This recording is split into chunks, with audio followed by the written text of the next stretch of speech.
we should be live. I believe I pressed the right button this time around. So guys, we have a lot to cover today. If you're watching the replay, today we're going to go over Google Gemini's new Gemini 3. We're going to talk about the new AI artist hitting the Billboard for country and R&B. And we're going to talk about a new company that I think needs some shine called Access Analog. And we're going to go through that process. Let me just invite the Discord real quick because we are live. So let's let the Discord know that we're live. I'll say, hey guys.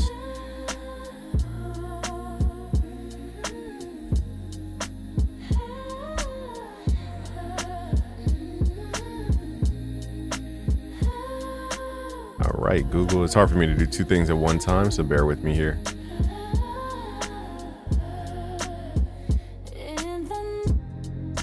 Right, and then let's just add everybody. So if you guys didn't know, it's free to join our Discord. Here's what the Discord looks like. Basically we have, let's see, we have 127,000 members in here, so it's free to join. Just come in here at discord.gg/busyworksbeats. We have people live streaming right now, cooking up, collaborating, cool stuff in here. You get free sounds, you get access to samples, you get all types of stuff. So I want to thank everybody for hopping in this live stream. Let me switch screens here.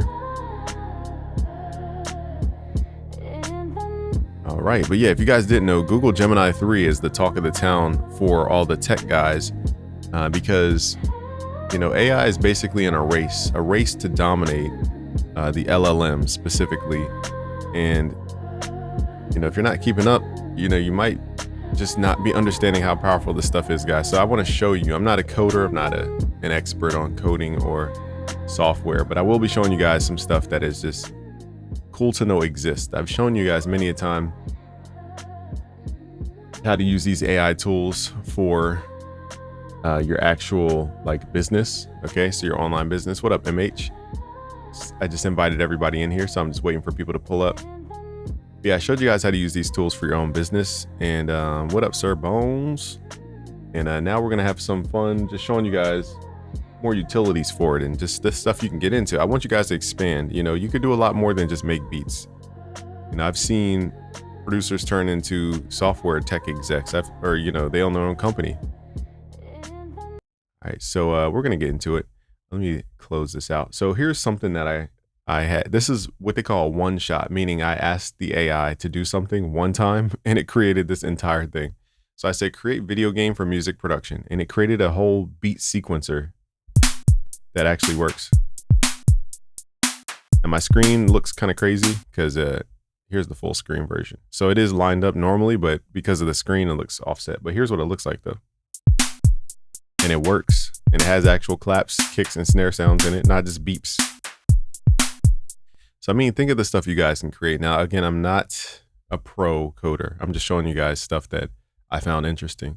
Another test they tend to do is they ask it, you know, create an Xbox controller, but make it an SVG, which I think stands for vector file or something like this. So basically, it's drawing this using a vector. It's not an image. It's like drawing it with elements.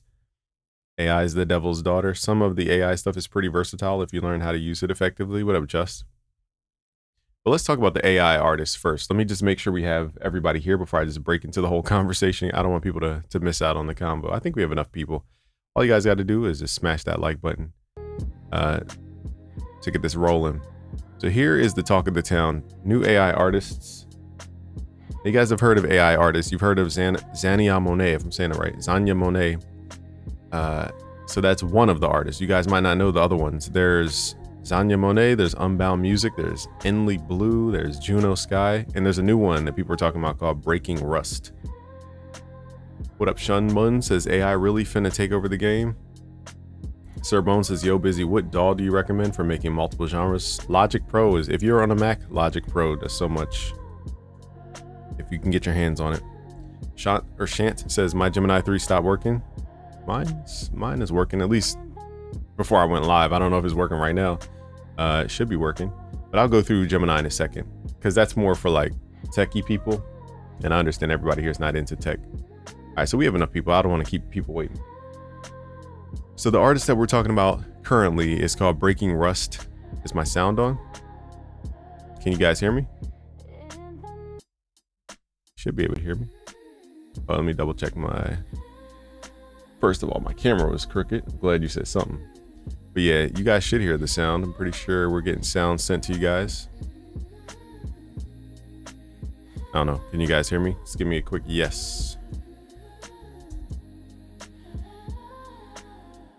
Says, what do you think about AI mastering? I like some AI mastering, like Aria mastering is really good. That company's good in terms of, I don't know any other ones. That one's probably the best one. Okay, thank you. Yours for life. Appreciate you. All right, so without further ado, let me just get to the story because we already kind of blew through a lot of time here. All right, so for those who don't know, we got a new AI artist in the ring, and this one is called Breaking Rust. I don't know if it's supposed to be like Breaking Bad, but like Breaking Rust. I don't know. Maybe it means rust like robot. And the main thing that we're asking the question today is like, what is the utility of an AI artist? What is the purpose of an AI artist? And I actually have some shocking beliefs compared to your typical rhetoric around AI artists. Because what's some stuff you guys hear? You guys can put it in the chat. What up, Shailesh? I'm saying that right? How you say it? Shams says, I'll have a look at it, man. Thank you. Obi-Wan says, AI is just a natural progression of technology. You think about it this way, and I'm not trying to convince anybody. I'm just talking. Okay, we're just having a thought experiment, which is if I'm the creator of the universe, for example, we'll say God, okay, a singular entity that created everything. You said, isn't the person who made Telescope an AI artist? What is that? What's Telescope? Is that a song? I never heard it. Oh, you said Lander? I don't use Lander. I've never heard of Lander. I mean, I've never heard Lander's results. But think about Ozone. It pretty much is AI in your DAW. So think about if you're a creator, and isn't one of the first rules in the Bible like be fruitful and multiply? Which means, okay, I'm a single source and I want to multiply myself.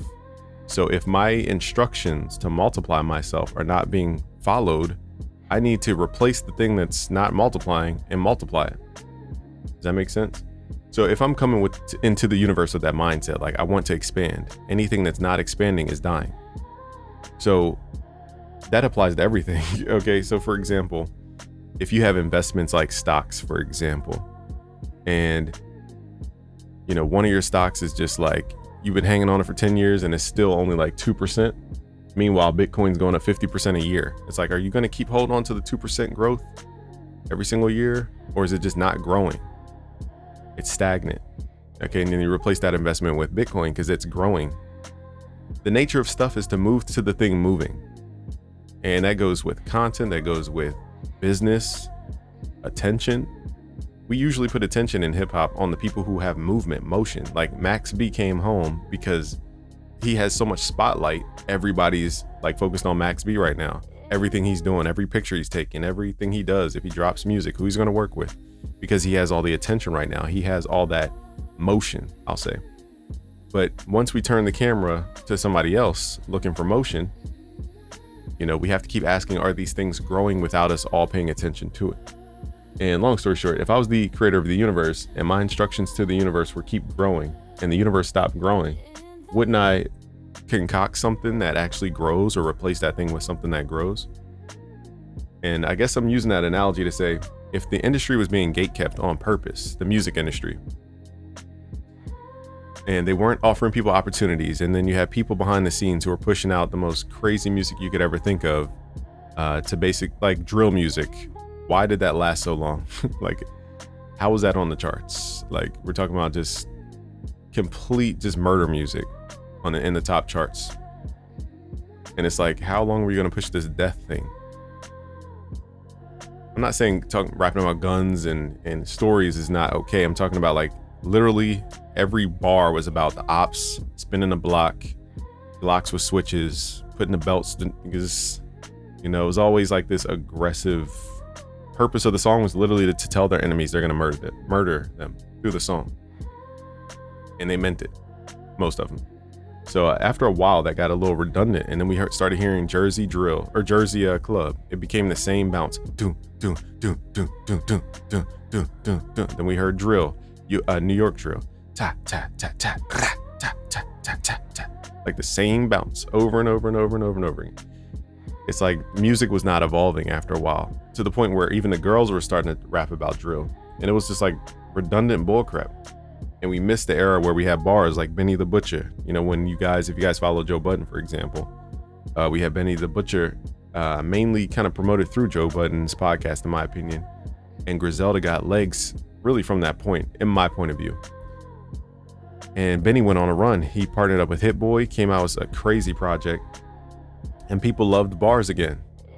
But it didn't last long because the attention went to the next thing that had motion. And that next thing that had motion or growth, I'll exchange the word motion for growth. The next thing that had growth, in my opinion, was like that Tyler the Creator sound, that very abstract sound. Then we had the Kendrick versus Drake beef, and that kind of became the center story.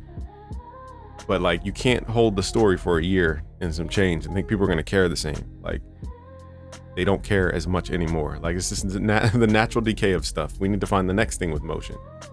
And the industry was built, in my opinion, to try to milk all these little tiny pockets of time as long as they could. It's kind of like technology in general.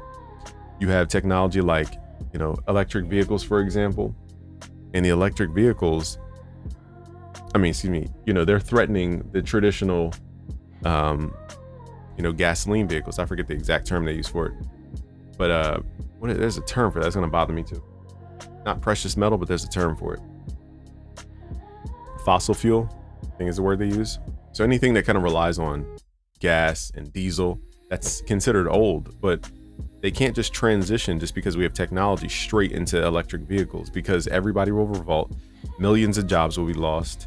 Not only the jobs, but the people who own the factories are going to give up billions and billions of dollars. They'll never do that in the sake of technology. So their incentive, or their motive, is to actually keep people stuck in technology, keep people behind in technology in order to milk it as long as they can. Then they move to the next thing. And, you know, if I was the creator of the universe, I'm going, look, you know, people who run the world, you're holding up my growth. We've been on this, you know, this diesel and fossil fuel movement for a good, you know, however many centuries now. It's time to move on to electric vehicles, but they're not listening.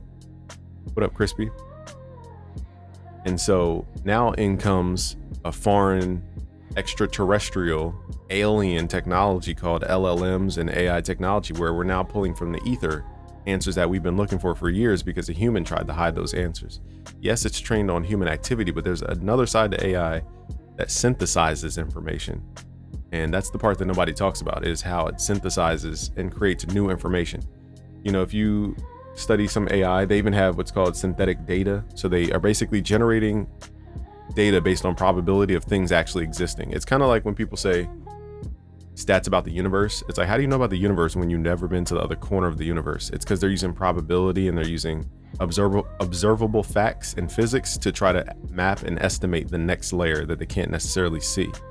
If I could map the speed of a bird, you know, at, I don't know, 340 meters a second, I could say, okay, you know, we can measure friction and measure all the different characteristics of movement. And now we can apply that to stuff that's, you know, miles and miles away. And then we can, you know, there's different things. I'm not going to get geeky with it, but I guess my point is, you can model the universe. Same thing with AI. They're modeling things that don't exist. It's called synthetic data. And that's the world that is incredible. Because now, and I want to shout out everybody in the chat, because a lot of people are typing and it's a lot to read. Obi-Wan is here. We got Wingman in here. Kanye East. It's funny. Break a Leg is in here. We got Crispy in here. What up, Crispy? We got Cobby Tunes. But, you know, again, we're starting from the thought experiment of, if I were the creator of the universe.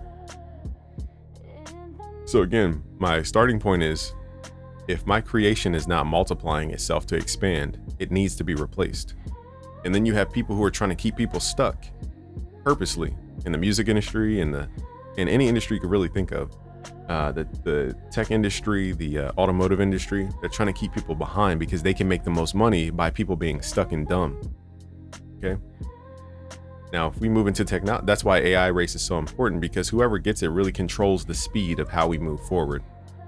And that's really what the power is about. It's not about like who gets the best technology and all this type of stuff, because we can get really abstract with it. It's like, what is humanness anyway? We're a mind that's simulating reality. Because when you pass on, you don't just evaporate. You still have consciousness. So what is consciousness? And then you have that question: what is consciousness? Is it in a cloud somewhere? Is it in a body? Is it contained to a body? Is it just, what is it? And then you get into those questions.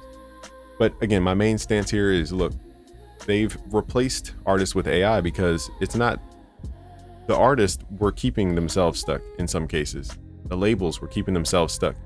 Like when I studied marketing for the first time and I saw how behind music artists were with their e-commerce, like they didn't even know about Shopify, email automations, nothing. They were so behind, it was scary. I was like, the music industry is so far behind, it's not even funny. And again, if I'm the creator of the universe, I'm like, look, I got people to influence. I got to change the world. I got to bring good to the world. You know, Drake, you got to start moving faster, or whoever. I'm saying whoever. Now we got AI artists because people weren't listening to their assignment, and now you got replaced by something that will actually do what the intent of the creator is to do. Okay. So people always say AI doesn't have a soul, and I go, okay, why do you talk about the ancestors and angels and demons? You can't see those things. So if the only things you consider have a soul are things you see, why do we consider things that aren't in a physical body not a soul? Like, for example, when you study DNA, you have DNA from your past ancestors, for example. And I'll play some examples of this AI charting music, and we're going to see if we like it or not, but that doesn't matter because it charted already. What up, Statica, CG's Beats, Statica, sorry, I said Statista. Are you sponsored by Suno? I like the tool and your tutorial in general with it. Transparent on what would be nice. They did offer sponsorship. We're kind of working on showing them my value, basically. I like to demonstrate. I don't like to overinflate my value. I like to demonstrate my value.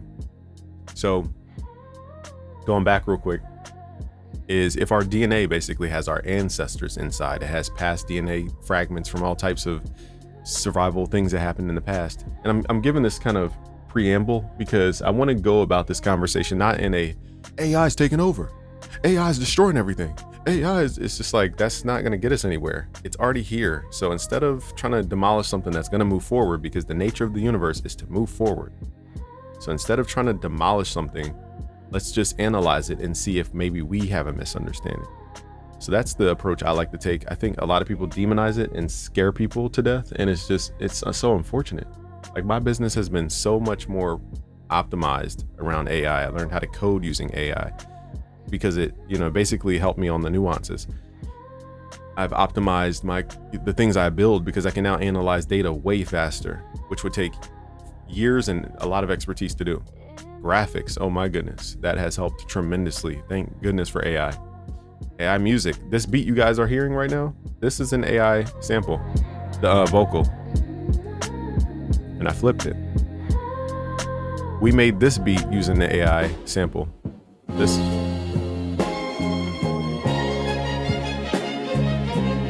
And then we mastered it using Access Analog, which I'll show you guys later. And here's what it sounds like now.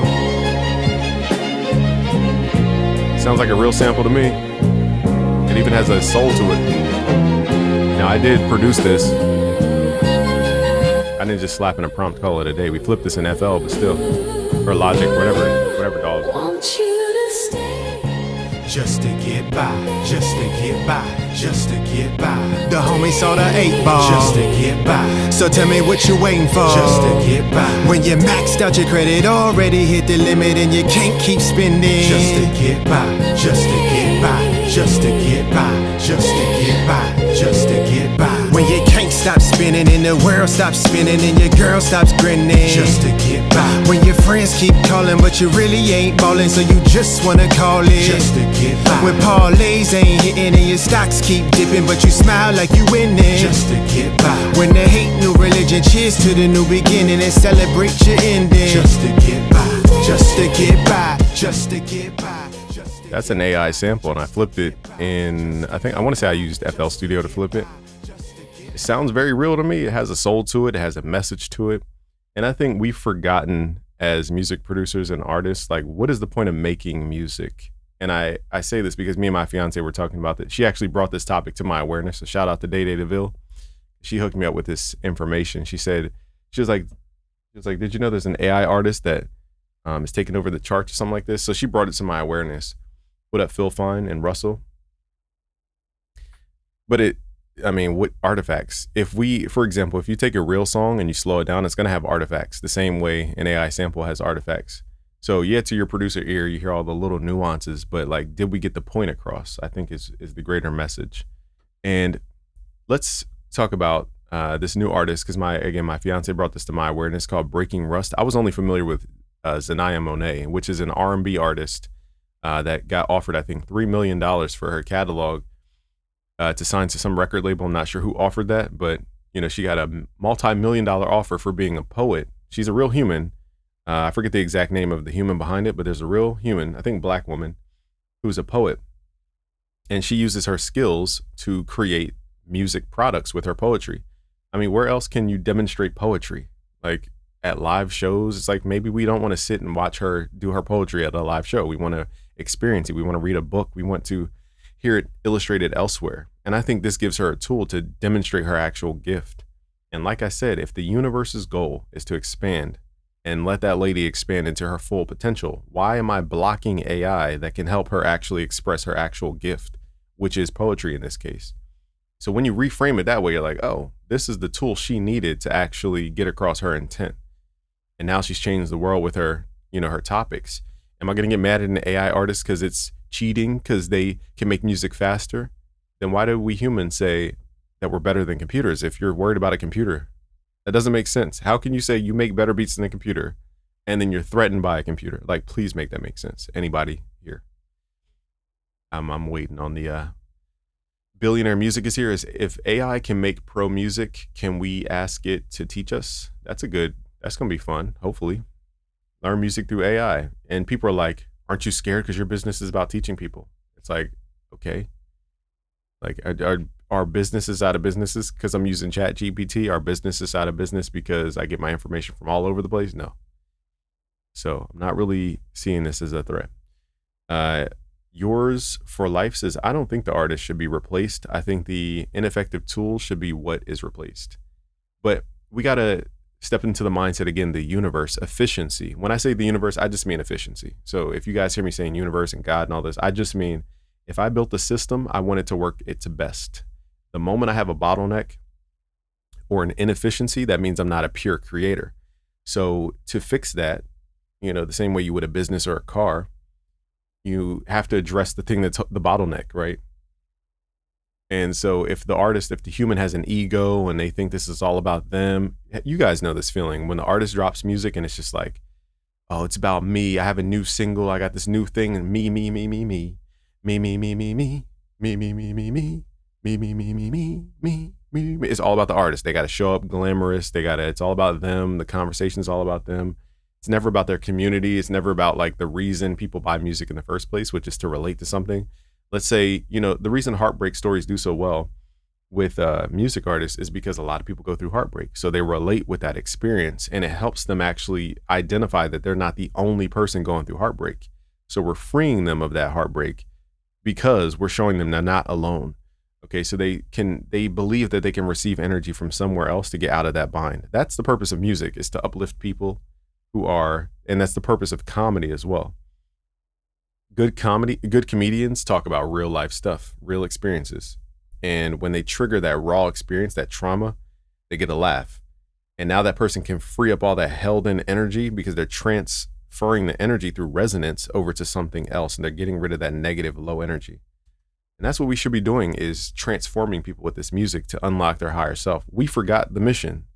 And now we're mad that the creator of the universe, the efficiency of the universe is getting us out the way in this case, in this example, because we weren't doing what we were sent here to do. So of course you're going to get replaced. Like that's how I see it from a boss kind of perspective or a business owner type of perspective. I don't see it as like everybody should be replaced. I think it's just, like I said, we need to keep evolving. But let's hear some of this music that Breaking Rust dropped. So they're a country band group. I don't know if this is a group or a singer or what, but it seems like a single artist. And this is their song, Walk My Walk. So let's hear a little bit.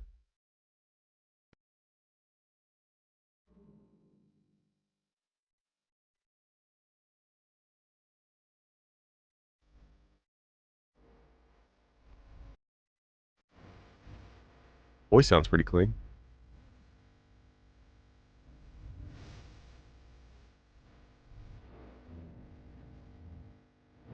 As in my type of music, not necessarily.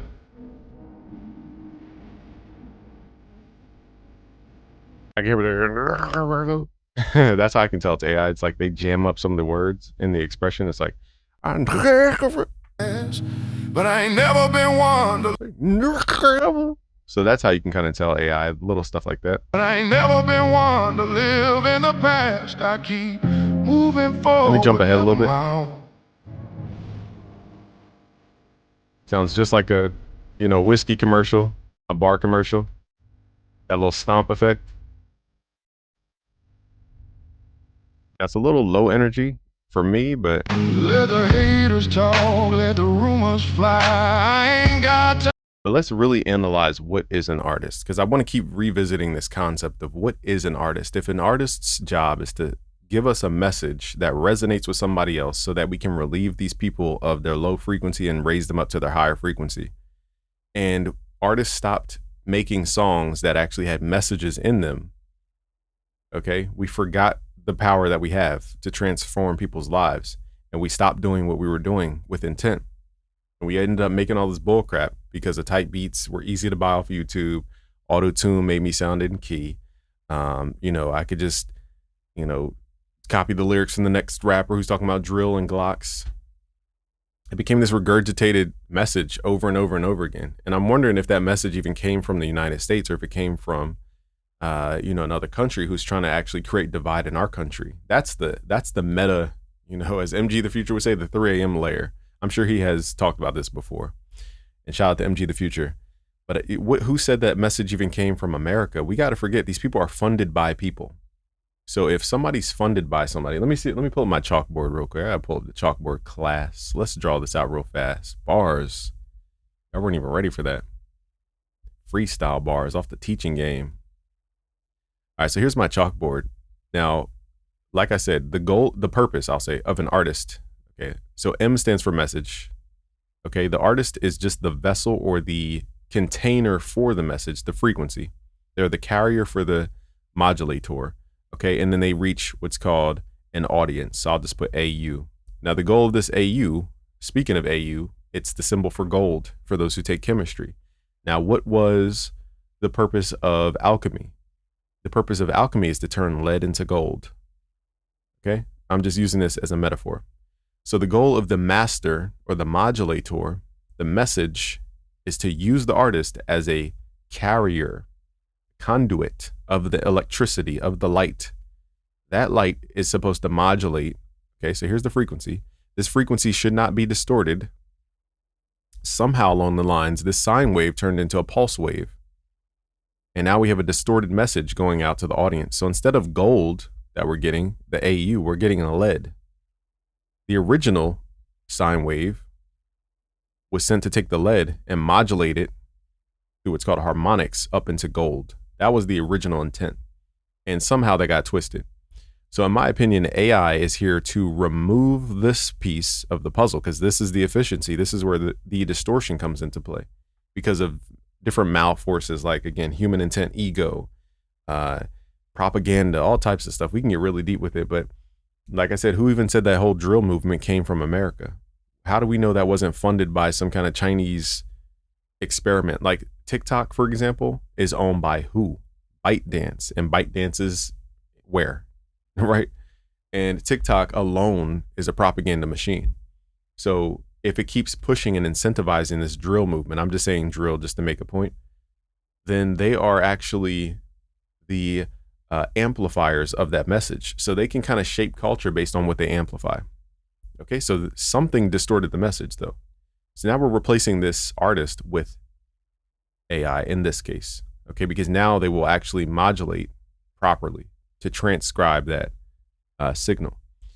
The same way you guys would go out and buy a better audio interface because you want better converters. It's the same thing. The universe is saying, look, this is a crappy converter. It's not doing what I need it to do. Just throw it out, replace it with something else. Let's hear what you guys have to say before we continue again about this artist called Breaking Rust. You said correct. Most people don't care. Now I don't want to just use that as an excuse as to say we should flood the industry with AI artists because people don't care. So let's just throw out bullcrap. That's not kind of what my message is. I think firstly, there's a lot of kind of sub arguments about that, which is if we just let, the main thing is the part that people don't care about quality. I think that's not really true. I think the quality that we're hearing here is not a sonic quality. It's a message quality. And again, I think we forgot the point of the universe is to expand. And you can't modulate something that doesn't receive your signal. So at some point, the signal stopped being received. And we have to, create a better receiver. So in this case, I think this conduit, this vessel, this entity, which is invisible, just like an LLC is invisible, it's an entity called AI, the AI artist Breaking Rust, is a conceptual idea of psychology. And now we are transcribing a better image about what's the song about. I don't wonder why the good Lord let the haters talk. Let the haters talk. So, this is about adversity, overcoming obstacles, I'd assume. I didn't hear all the lyrics in the song, so I'm generalizing. Like how I talk, I'm gonna keep on talking. Because the whole song is called Walk My Walk. So this is talking about the people who don't have confidence, in themselves. What's good, Darrell? Or Daryl? Okay, they lack confidence because, it could be from outside sources too. It could be from medication. Maybe the medication is having them forget who they are. That is literally modulating their psyche. Then you have people who are just being beat down by humans, creating anxiety upon them, depending on their environments. So now the song is saying, okay, I need to modulate the people to raise up because we're in hard times. You can't have soft people in hard times. Okay, so it's giving them the energy they need to raise up and have self-confidence to believe they can achieve a goal. You won't take action on a goal unless you believe you can achieve the goal. So this song's purpose, in my opinion, when it says walk my walk, this is talking about intent and it's giving people confidence for the people who don't have any or lack it or just want more of that good energy to raise them up. And that's why the song Message did so well. It had an actual message. The same way we go to movies and it had, the movies in the 90s had those, it was just popping in the 90s when we had like Toy Story and Lion King and all this, because it actually had a message behind it. It wasn't just some random movie with random, superstars to make us watch it. It actually had, a purpose to it. And I think we've just gotten in such a formulaic marketing circle that everybody was just putting out a song to market to certain people just to get revenue. They weren't doing it because they were trying to actually help people. And I think that's where music, we have to face ourselves in the mirror and say, okay, we're not actually following the intent of the expansion of the universe. We are the inefficient piece. So let's play the next song called Living on Borrowed Time. For the first time in 45 years. Hold up, y'all. I got an ad. Hold up. Forgot I'm on the free YouTube. And I'm going to read the chat in the meantime. Ghost Sosa's here. What up? Russell says, I'm sorry, man. I just don't think this chart is legit considering it's only based on sales and the barrier to chart breaking with sales is odd. Who buys music now? It's a good point. I've been broke, been bruised, been used. Had folks talking like they know my. So notice the song opened up I've been, meaning the listener can relate and resonate with these points. I've been broke, been, what did it say?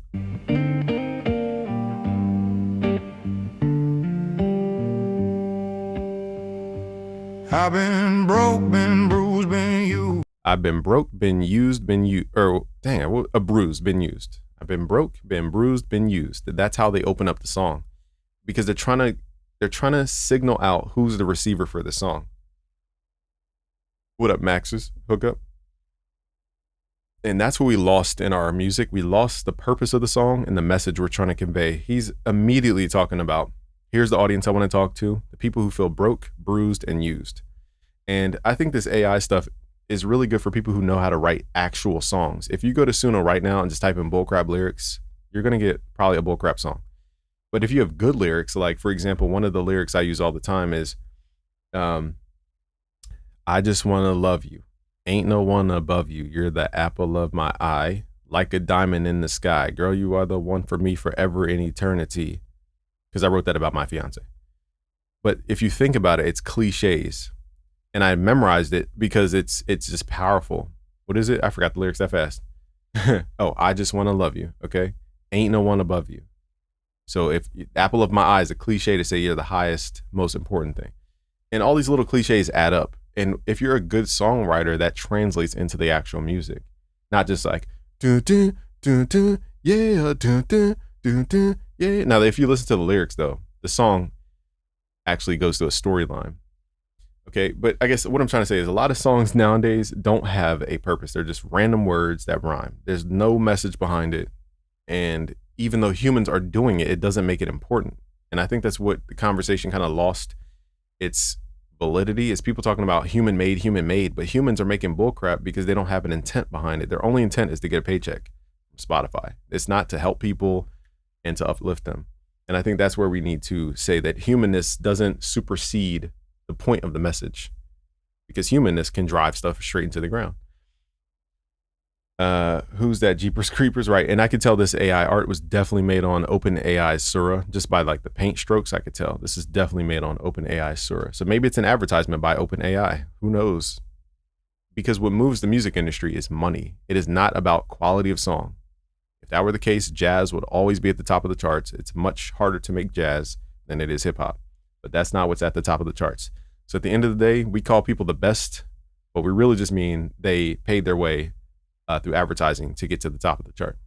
Because you can't tell me any song that's on the top charts that did not get significant money behind it. You know, I've heard, we were on Clubhouse and a lot of promoters and radio people were telling us, look, you can't really get a song to crack #1 without $150K minimum in advertising spend. Okay, that's minimum. So I think just people are sold this fantasy of what music is. Like if they just make the greatest song, everybody will love it, and then just magically magic's gonna happen. It's just not how it is. It's a lot of business behind the scenes. People look at it more like business than they do actual art. And that's the part that a lot of people just tend to neglect, and that's why their dreams get shattered when they reach the other side of the fence. Silk Audio Music says visual storytelling is what makes a song great, in my opinion. But a song isn't visible. If you look at some definitions of a song, however, it does say the audio and visual. I think Donald Passman, when I had him on, he said, it might have been him in our interview, or I may have heard that in a separate interview, but he made a good point, which is like, in some agreements, I forget exactly the context, and I want to say it was him. It might not even have been him, so forgive me. I'm paraphrasing off rough memory.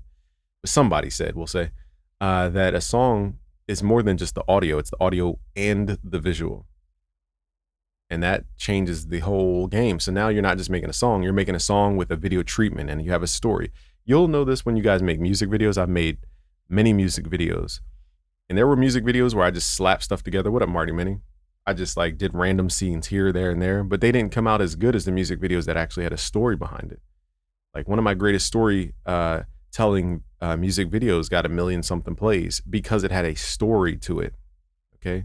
The other ones were just random clips of here, over here, you know, scene over here. It was just random stuff. It made no cohesive like storyline. Now it did have a sequence to it, but it was not a story behind it. So I can even fall to those, criticisms as well. These neon light, street light glow under the darkness of night. That's funny. That's how AI talks. They always say something about neon lights. I'm like, y'all say another word about neon lights. But yeah, the whole who buys music thing, it comes down to attention ultimately. And how do you get people's attention? You get in front of them. How do you get in front of them? Usually it's advertisement or through content creators who are leveraged in a greater network. And that's called user-generated content, but also you just have a network, okay? Usually run by an agency. And a lot of people, you just don't understand, like anytime you see somebody on like 1,000 podcasts, that's through an agency. The agency represents 10 to 100 podcasts. And when Alex Hormozy, for example, wants to appear on podcasts, he just goes to the agency, pays his fee, and now he's on all the podcasts. So instead of paying for $1 billion in Facebook spend, he goes directly to Tom Bilyeu. He goes directly to, I'm just saying names. I don't know if he was on there. Tom Bilyeu. He goes, I don't even know any good podcasts. Lewis Howes. He goes on, man, I don't even know any business podcasts off the top of my head. What's that dude's name? Brad Lee's show from Grant Cardone's Influence. Whoever's show. that's how it works. It's a media machine. It's just that people own it now instead of these corporations like CBS, NBC. Back in the day, what did artists do? They got a budget. They spent the budget on basically going to New York. Why was New York even important? It's because New York controlled the media. It wasn't about music. It was about media in New York. That's why people came to New York from LA, because what's in New York? The offices for, I'm just saying these names because I don't know if this is true or not, ABC, NBC. Let me actually look this up so I don't just make up facts. Which media companies have their HQ in New York City? All right, so it says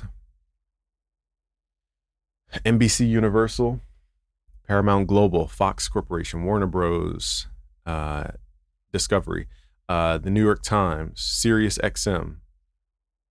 Okay, I don't know what Condé Nast is. I don't know what that is. BuzzFeed. Okay, so these are, and it says broadcast and cable networks, NBC, Universal, CBS, ABC, CNN, HBO are all based in the city. So that's why New York is important. It's not because of the music influence. It's because the money guys, the Wall Street guys who actually fund these artists getting actual money. And I showed you guys in a different conversation, so I don't want to bore you guys to tears. But the reason people are up in arms about these AI artists is because now, with less effort, I'll say physically speaking, because these people still have to market. It's just that marketing and branding, you don't have to show up to a radio show anymore. Okay, so the main thing with Zanaya Monáe, the reason she could be offered $3 million is simple. If we go back to the chart, okay. So, man, how can I simplify this? Let's just put it this way. Zanaya Monáe makes, let's say, I don't even know how many fans. Let's just say she has like 500,000. Let me get the right math. Hold on. Let me search this up. How much stream revenue does Zanaya Monáe make a month? We just need a rough number. We're not trying to be super accurate with this. I just need a rough number. Okay. So it says, as an AI generated artist, Zanaya Monáe but reports in late 2025 indicated that her catalog had generated over 52,000 in total revenue from nearly 17 million US streams in 2 months. Okay, wow, within 2 months? That's crazy. Specific monthly breakdowns of this figure. Okay, so let's just use this astronomical number, which is not normal for anybody under any circumstances. This is kind of outrageous, actually, to be honest. But let's just say it is true. Okay, so she's making 52,000 over 2 months, which means about 26K per month, which again, that requires a S ton of advertising, and they may even be losing money. Okay, because I just saw somebody, man, there's so many sub conversations here, but I just saw this guy on YouTube talking about using Facebook ads to send people to a Spotify, and he's like, I just got my cost per click down now thanks to the new what's it called? The new Andromeda update for Facebook. And he's sitting there gloating about getting cost per click down to 18 cents, which is a good cost per click if you had a decent product. The issue is if your cost per click is 18 cents and you only get streaming revenue of 0.003 cents, you're losing how much money? Like, that's a lot of money being lost. 0.003 cents. So you're telling me you're going to spend 18 cents to get 0.003 cents. How does that math work? It means you're actually losing 600 times, if I'm doing that math right. You're losing your money 600 times faster. That's insane. So that makes no sense to me. So I'm curious how he upsells his audience to actually justify his ad cost. And even if you said, okay, well, if this person listens 100 times to my song, then I'll get, what is that? I'll get 30 cents from that. Is that right? 1, 2, yeah, I'll get 30 cents from that if they listen 100 times. My guy, who is going to discover somebody and listen to your song 100 times? Like, we got to be realistic. But the point I'm trying to say is 26,000 in revenue, according to this rough public estimate. Now, what they do, what these money guys in New York do, they say, okay, this is Zanaya character is making, they don't care if it's a human or whatever. They don't care. They're looking at it like an investment. Okay, it's making 26,000 times 12 equals, what's that math? Let's just assume it keeps up the entire year. So about 312K for the year. All right. Now these investment guys, what they do is they buy your catalog, but what they're really doing is buying your monthly revenue. And I talked about this before and I don't feel like going through it again, but they're buying this $26,000 a month. Now, what they could do is they may come to Zanaya Monet or the artist and say, okay, we'll give you a multiple on your revenue. Now, because it's AI, it has more attention behind it. Like I said earlier, it's all about attention. So your typical multiple might be, 1 to 4x, meaning you can get a publishing company or a company that has money that wants to buy your future income. Just reframe it as that. Just get the word pub and admin and all that out your head. Just say person who has money that wants to make money off their money. So they're buying my money from the future. That's basically what it is. Okay. So they may come to this artist for, 4x multiple. So that's about $1 million, roughly speaking. So hearing when I heard this artist got 3 million offered, then we're changing what's called this multiple up to about, times 3, 12x, which is not insane for AI stuff. AI stuff right now, if you're trying to sell a tech company, for example, you're looking at a very high multiple. Why? Because there's infinite money pouring into the stock market for AI companies. What up, Rel? I read your thing and I don't know if I shouted you out, my bad, Rel, but shout out to Rel. So, they have infinite money pouring into the stock market. You guys saw Nvidia stock go crazy in the last year or two. Okay, there's trillions and trillions of dollars. So there's a reason why they have high multiples. It's not only because the company makes a certain amount a month, it's because the money in the actual stock market is going crazy too. So that adds a multiple on top of a multiple.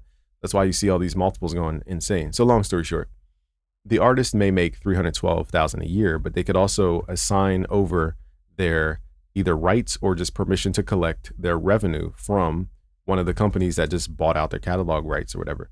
So in this case, or sometimes it's not even a right sale, but just the permission to collect.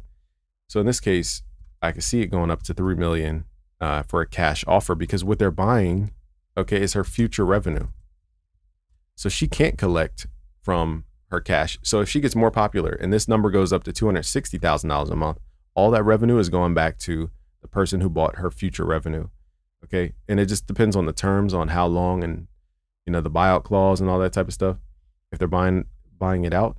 But that's kind of their game. Okay. Their game is they have money. The Wall Street has money. They have money from, investors. Okay. So they can't just have it sitting there. They got to put it to work. It's called deploying capital. So they need to deploy $3 million, or else this $3 million will turn into, I think we saw the dollar lost 10% in the year already. So they could lose literally $300,000 if they don't put this $3 million to work. So can you imagine losing $300,000 from doing nothing? Like I said, the universe wants to expand. If you do not expand, the universe will replace you for that specific task. Okay, so what I'm trying to tell you guys is there's a reason why the big money guys pour their money into stuff like music, because music grows over time with an estimated growth curve. Okay, and so does fandom and audiences and everything else. So that's how you can get these crazy $3 million deals coming out the woodworks for artists like this. Because if they don't put their 3 million, and this is why New York is still relevant till this day. The money guys are in New York. Wall Street is in New York. Okay. And that's the math. And that's how, I'm not going to go too deep about that, but that's why these people are rushing out and even promoting these guys as AI artists, because they could just make AI music and have some guy just try to sing it and act like it was their work. But they're promoting it as AI because, again, the multiples in AI are different. So you get a different type of attention because of this, as they are. These guys are cutting through because it's AI. It's different. It's new. It's novel. So that's my kind of breakdown about AI artists. I want to hear what you guys have to say in the chat. Let me pull up the chat real fast. You said, Aaron Halls, I missed you. And think about it this way too. Look, we have songwriters. The purpose of a songwriter is to literally give somebody else lyrics to perform. So you're telling me it's more noble to give your lyrics to another person to capitalize off your hard work than it is a machine, and you actually get to take equity in what you create? Like, I would rather the latter. If I'm going to give a hit song to Drake, like, why not make my own hit song? Why would I give it away? And there's so many artists that use lyrics. Taylor Swift. They don't sit there because they're on tour, they're performing. They don't have time to sit there and craft up the next song. Like, they're on stage for hours at a day. They need tons of sleep. They have to travel. At what point do they have time to hit the studio and come up with new songs? We still have rock bands from the 70s performing the same exact song till this day. Not a new song made in decades. but people love it because they have a lot of people who enjoy that culture of that time. And, you know, the modern culture wasn't creating that sound. So the only way they can get it is from that older, what do you call it? Time period, those older artists. And like I had an email from a guy, he said, look, I'm 60. He's like, I don't care about any of these new tools. I make rock. And he's like, I love my generation and that's it. And I was like, fair game. He makes a good point. He resonates with that, finds his messages from that. Who are we to say he should like, you know, Lil Baby and all these other artists? You said Tupac was so good at this. Now a lot of rappers are just yapping about money and women. I agree. DJ Khaled is the last producer. I think I put Mike Will Made It in there. I put Mustard in there. People who kind of like stables of producers under them. But in Metro, for example, you know, he's done the whole like collaboration album thing. Artists are still making songs with messages, but those aren't the songs that are promoted, are they? Right. So which is my point to the music industry is it's not just about the music. It's about the businessy side. And the stuff that comes to the forefront, what we consider great is somebody paid for it. When we consider somebody relevant, it's because they paid for it. As soon as they stop paying, they become irrelevant. And this illusion of like the listener, when they say that people are relevant or irrelevant, it's like, okay, well, if I get like, they don't understand the business side. And it's all perception because, again, it's all about a budget. It's all about who has the most money to spend right now to be at these radio stations, to be in the mouths of Charlemagne the God and all these different platforms to be talked about consistently. You have to pay for people to even bring it to their awareness. Nothing's free in this world. If you want to expand, nothing's free. Every time you take a breath in, you got to take a breath out. Therefore, nothing is free. And, but, you know, as Wiz Khalifa, I think, said about relevance, is he gets mad when people say like certain people fell off. Fell off is a perception because, again, whatever's in the limelight, people think will last forever. It doesn't last forever. Russell says, I read that one.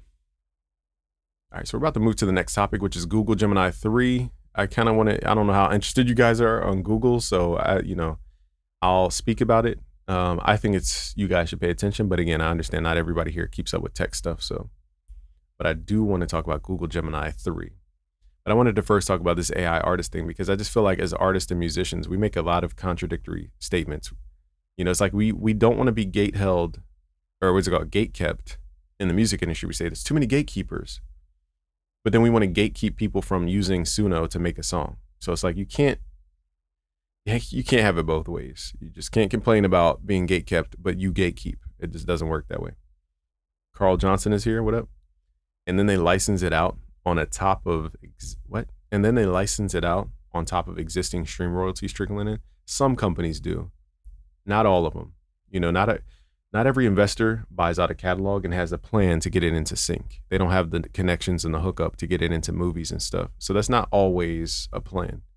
It's possible, but it's not always a plan though. Because what they bought it for is not sync placements. They bought it because it had consistent streaming revenue. They didn't buy it for the potential of the quality of the song. It's not about the quality of the song. It's about the revenue behind it. As you guys just saw, AI artists are getting millions of dollars. Why?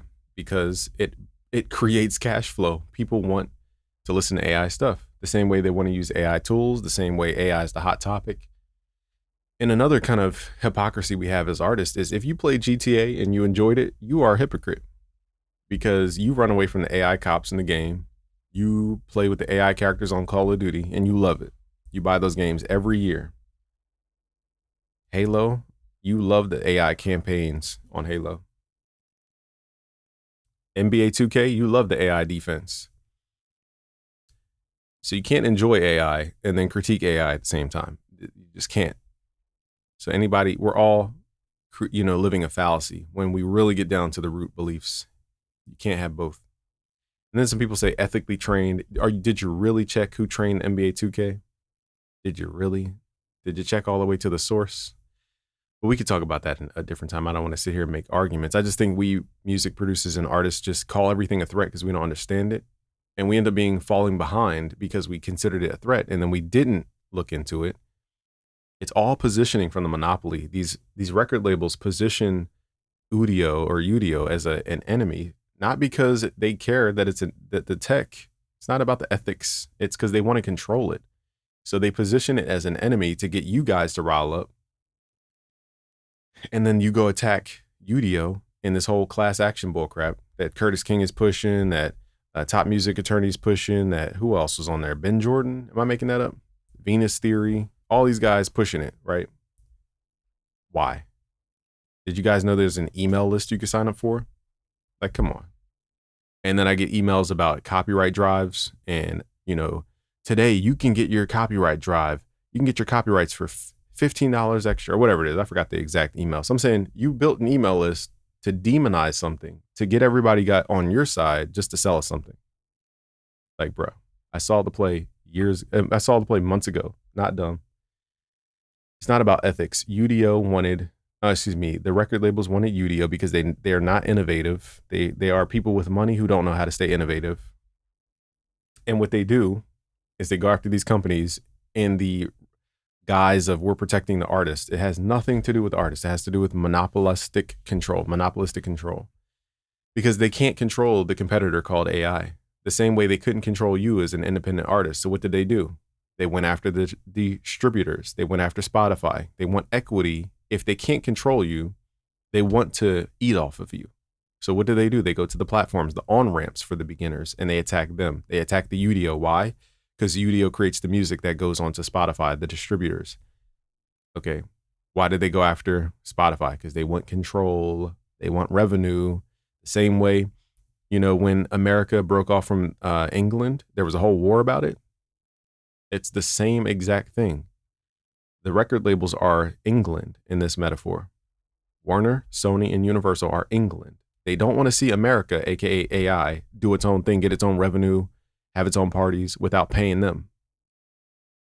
That's the game. And a lot of these influencers took their influence and made you guys demonize AI to where you're basically fueling the record labels' monopolistic activities. All you're saying, you're basically creating more of a chasm between you and record labels. Like, are you fighting AI? Because what are you doing? If you say, I want to take down Udio and take down Suno, you're basically saying you want the record labels to control it. And now it's going to become a closed garden, which means they're going to use the AI artists and just not hire the next Lil Baby, they're not going to put their money in humans. They're going to put it in their own AI models. That's all it is. You guys are building up your own enemy by thinking that AI is the enemy. And that's why I was like, look, I got to do these live streams because you guys are hearing so much negative, press about AI and how it's trained and it has to be ethical and all this bullcrap. Again, DJ Payne 1 talks about it a lot, but he has an AI product. What are we talking about? Like, he demonizes AI and talks about how it's lazy and all this stuff, but he has an AI product. And you guys didn't hear the full story. The full story about Seeds, and shout out to MJ from Lemonade. This is not shade towards him, but the full story about Seeds was we were going to create AI models that you guys could use in their plugin. I think it's called Lemonade, or I'm mixing up the actual name of the plugin versus the actual company. So forgive me, MJ, but I think it was called Seeds, if I'm not mistaken. Excuse me. And what they did, let me show you guys. So you might not be aware. So one of the people who tends to demonize AI is our guy, DJ Payne 1. So I'm using him as an example. Okay, so you guys can go to a Collab Club AI model right now on BeatStars. Collab Club AI model right now. And you can collab, quote unquote, right? With DJ Payne 1, with Kato, with Kavi, with Lex Luger, with Mantra. Now, what you guys don't know is one of the reasons I backed out of this deal, because I was initially a part of this, is because on a text thread, they were like, yo guys, what do you want to do with the rights for this? And basically I was like, oh, I don't care. Leave it as royalty free.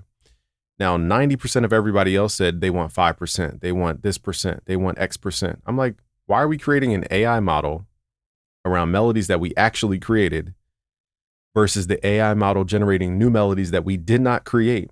And you want to take equity in somebody else's work if they get a placement? That to me is like greed. And I was like, let me back out of this, because this is not, like, that was one of the many signs where I was like, let me just get out of here. See, y'all didn't know that. I never told that publicly until now. And I think that's still their agreement. So when you generate a melody with this and you use it in your placement, guess what? You owe the Kavi AI model. How's that? Like, who wants to live like that? Where you generate something and now you owe the source all this equity just because you generate something completely new. To me, that's not where it's at. And I also found it very funny that BeatStars was going against AI in their latest talk with Curtis King, fighting for the producers. This is the greatest time to stand together. Why? Because they see you guys have been listening to a Curtis King and his Everybody versus Suno and Udio talks and top music attorneys, Everybody versus Suno and Udio. Go after the big corporations, go after the AI companies, and all these different people. I don't even know who else talks about it. You guys can let me know in the chat. So so Abe Bastion saw that. He saw how gullible you guys are. Not you specifically, but I'm speaking to the greater audience. Thank you, Phil, for that super chat. He saw how gullible the audience is. So he's like, this is my time to get more attention because I need more users on BeatStars.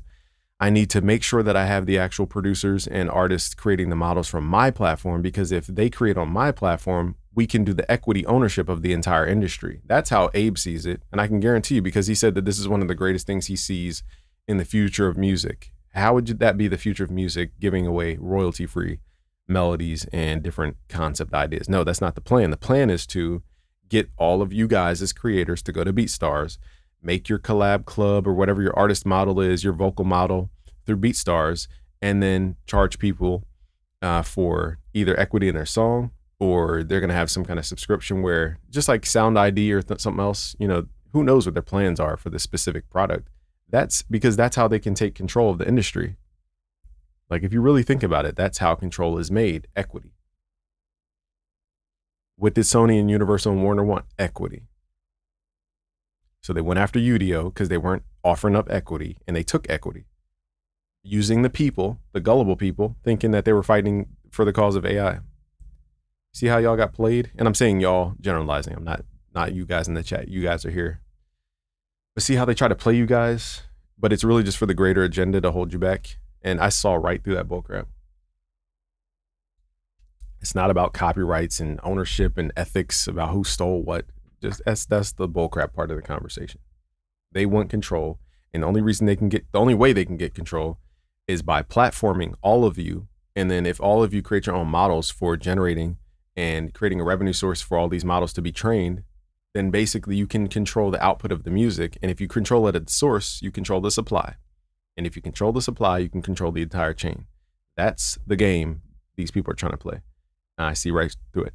Now, what I also found funny about BeatStars specifically was if you go to their top charts, the most ironic thing about this is the first top song on their platform has AI vocals in it that were definitely made on Suno, which is not an ethical AI. So I'm like, BeatStars is sitting here trying to champion the producer, fight for what's right. Meanwhile, the top person on your BeatStars chart has AI. And then don't get me to talk about the ad slots. So you guys are basically on BeatStars competing just to be right next to people who just paid for an ad. It's like, what's the point of the top 10 if 3 of the slots are ad slots? What is the point of top 10? Like, nobody earned this. They just paid a budget. And so basically the game of BeatStars is get you guys to put your stuff in the marketplace, have you guys compete, raise the ad price up so that you just pay as much as you can. Even I bet people are going non-profitable or in the losses just to be in this ad slot. I bet you. They bring you to the website just for you guys to compete because they want to control the flow and the supply. They bring you to here to compete. You raise up the ad price. That's how they make some of their money. Okay. And if you grow bigger, they have, BeatStars Publishing. They're trying to get their hands in every part of your progress. You see how this conversation has a lot of parallels? Let me read you guys this chat real quick. I don't want to go too far off. But if I hit play, you guys are going to hear this AI vocal. Now, this is Stunna Beats, and I'm not here to throw shade, but this is definitely AI vocals. Carry stories that I never told. Like, listen to the tone, right? Loyalty cost me. That's AI, okay? Dead giveaway. And this is not about Stunna Beats. I'm saying the irony about BeatStars fighting for what's right and power to the people and us versus AI is you're using Suno in the top #1 slot right here. And why is Abe Bastion on the Curtis King live stream? Because he can't control Suno. What does he control? He controls the producers and the artists. So he's going to get everybody on the platform to make their own models, probably like a collab club, so that he can control the supply, so that people come to BeatStars instead of going to Suno, for example, to generate different ideas and different things. That's all it is, y'all. It's not for you. It's for them to gain more control. And them meaning BeatStars, Sony, Universal, Warner. Don't ever think it's for your best benefit and best whatever. Let's read your chat real quick because you guys got a lot to say. So let's read your chat. Let's pull up some music. Just to get by, just to get by, just to get by. And then we're going to talk about Google Gemini. But let me read you guys this chat real fast. Carl Johnson is in here. We got CJ in the building. CJ from San Andreas. Like, nah. His name was Carl Johnson. Funny enough. That's funny. The ridiculous thing about the ethical training argument is there is no way to pay anyone anything worth having. Pay anything worth having. I see what you mean. Like, what's the value of infinite generations? Like, how? But I think the goal, and this was one of the goals with Web3, was infinite attribution. So the powerful thing about Web3 that I loved, which would literally create a new renaissance for musicians, is that, man, this is kind of advanced, so bear with me, y'all. Basically, with Web3, everything's on a blockchain. So the problem with digital music is that you can literally copy and paste it from one computer to another. The solution that Web3 brought was that you have a defined digital footprint on a blockchain, and you can't multiply that footprint. There's only a limited supply for it. And the way you would, depending on the system, the way you would access that, like Audius tried this and different companies tried this. But I guess what my point is, you actually have a digital supply, whereas before you never had supply. So basically, you guys know that price goes up when you have low supply. Price goes down when supply supersedes demand. And if you have infinite supply, aka you can copy and paste this digital file from computer to computer to computer, then at that point it's literally worth nothing. So the way we make music worth something nowadays is copyrights. So intellectual property, the ability to allow people to use this song on this or that platform. So the reason the institutions are pissed is because now we can generate songs in the likeness of all these people without needing to clear the IP from the institutions, which means their whole like gold and diamond supply, basically we just created 2 million more diamonds, and now the diamonds are not worth diamonds anymore. And that's why they're pissed, because now they have to play the game like everybody else plays the game, which is not just sitting on assets waiting for them to go up and holding people back and all this kind of evil stuff you guys hear about the music industry.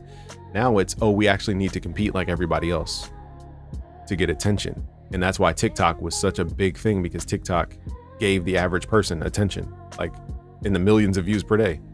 Rel says, what's good, bro? I'm watching on 2x speed. That's funny. But yeah, I agree. It's like, so what Web3 brought to the music conversation was we can make a defined quantity for a digital good. That was the first time it's ever been done. That's why Bitcoin is worth so much, because you can't keep making Bitcoin. It's a digital thing that you can't keep making. That's what made Bitcoin so special. And we could do the same thing for music. And basically not only that, the supply solution, but Web3 offered attribution solution. So as you guys know, when you upload your stuff to TikTok or whatever, it has like, it knows if you're using somebody else's song. Well, the blockchain had that same technology. And let's say Wingman made a loop and Phil was a collaborator, and all the backstories of how that was made. Let's just say you guys collabed and I sampled your song and I put the song out, regardless of if you cleared it or not. I put it on a mixtape website. Now that mixtape website got streaming revenue. And now you guys actually get credit for the revenue that came out of the streaming website, because it's built on the blockchain to give you guys credit, because it identified your piece of the DNA of the song. That was the power of Web3. That would have literally made gazillionaires in music, because it would have solved the issue about clearing samples and all this like convoluted who owns what, and it actually put it into a blockchain where you can't change. It's called immutable, and you can't change details about it. So that was the ultimate solution, but who shot it down? Who do you think shot it down? The people who want to control everything. Universal, Sony, Warner. They went after Tory Lanez right after he sold 1 million of his NFT, because it was showing that this person, whether it was a secondary market for it or not, you know, RC20 capable or not, or I think that's the right term, RC20, or is that a plugin? Wait, RC20. It's either RC20, I might be making that number up. There was a term, now I gotta look it up. Which term was like RC20 but for Ethereum based content? I forget the exact thing.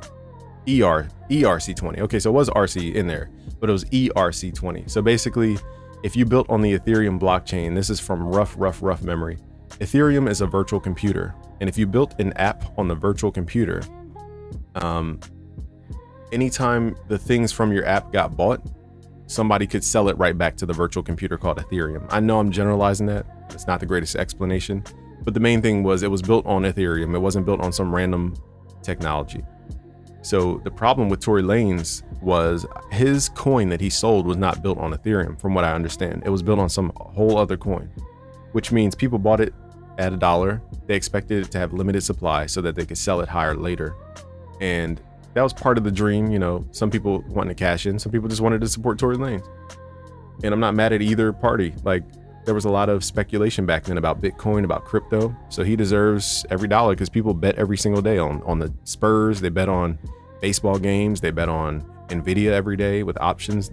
There's betting every day. So I'm not mad at a man for selling, you know, the idea that the thing could go up. He probably thought it could go up too.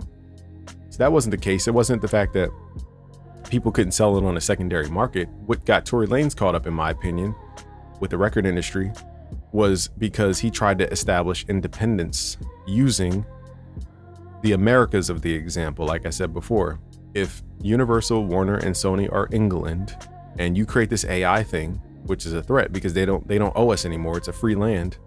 It's threatening because now you're trying to leave the plantation and run away. And come here, boy. And that they put him right in his place. Unfortunately, he's one of those stories. I'm not saying I don't know the whole story. I'm saying that's definitely part of his journey, being demonized to that level. I'm not saying anything. I don't know any facts. I'm saying that's part of the story. Let's read the chat though. Phil says, like, who is the injured party and who can you justify paying someone for something they never made but was trained on something they made? Right. It's like, if it's something is a variation, how can I own a variation of myself? Like, in that case, where everybody's we're what's the dude from man, they say all black people have Thomas Jefferson in their blood, so we're all owned by Thomas Jefferson in that case. So treat me just like you treat Thomas Jefferson, but they don't. That's because it's just not that simple. If that were the case, like I said, you guys call me egoistic. Some haters call me egoistic. But if you look at the actual progenitor, the person who came before all the people, it was BusyWorks Beats in this arena and what we do in the tutorials thing and in FL Studio specifically. Definitely in hip hop. So if I created the initial tutorials that taught the person that you guys watch, should I be credited for everything? That sounds crazy, right? Because then nothing would be creative. Nothing would be owned by anybody. It would be one person that created the main thing, and then every derivation of that, the person still owns it. So nobody would own anything or control anything. Come here, boy. But let me keep reading you guys' chat. Kabi Toon says, because of what you've explained, I'm going to go ahead and create my new channel where I use AI as a tool to aid making music for my animation projects. That's fire. You know what you should do, Kabi? When you make your new channel on YouTube, do it under a separate email. Okay? Because I've heard many stories where people ran into issues, and if you create multiple channels under the same email, I heard that they take down all channels. So I just don't want you to have any issues. So make a new email and make a new channel under the new email.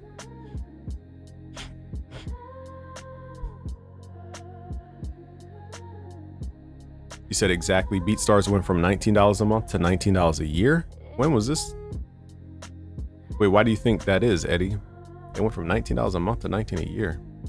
I think they realized they can't keep milking the producer community. They can't keep selling dreams. And this is no shade to BeatStars, because BeatStars does give you that player. They give you basically the ability to sell music in the right process. So I'm not mad at them for the process.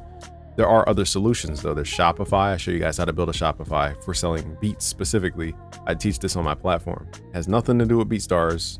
You know, you don't need a BeatStars player. And I'm not throwing shade at BeatStars. I'm just using this as the talking point. But it's like, you know, I guess they are justified to charge $19 a month. But if millions of people are getting $0 in revenue, you can't keep charging $19 a month. If the messaging of the platform is come here to make money, change your life, be like everybody else who makes 100K a year off beats. If that's the message every day and nobody's making money, of course they're going to leave and not have the money to afford your platform because you're selling pipe dreams at that point.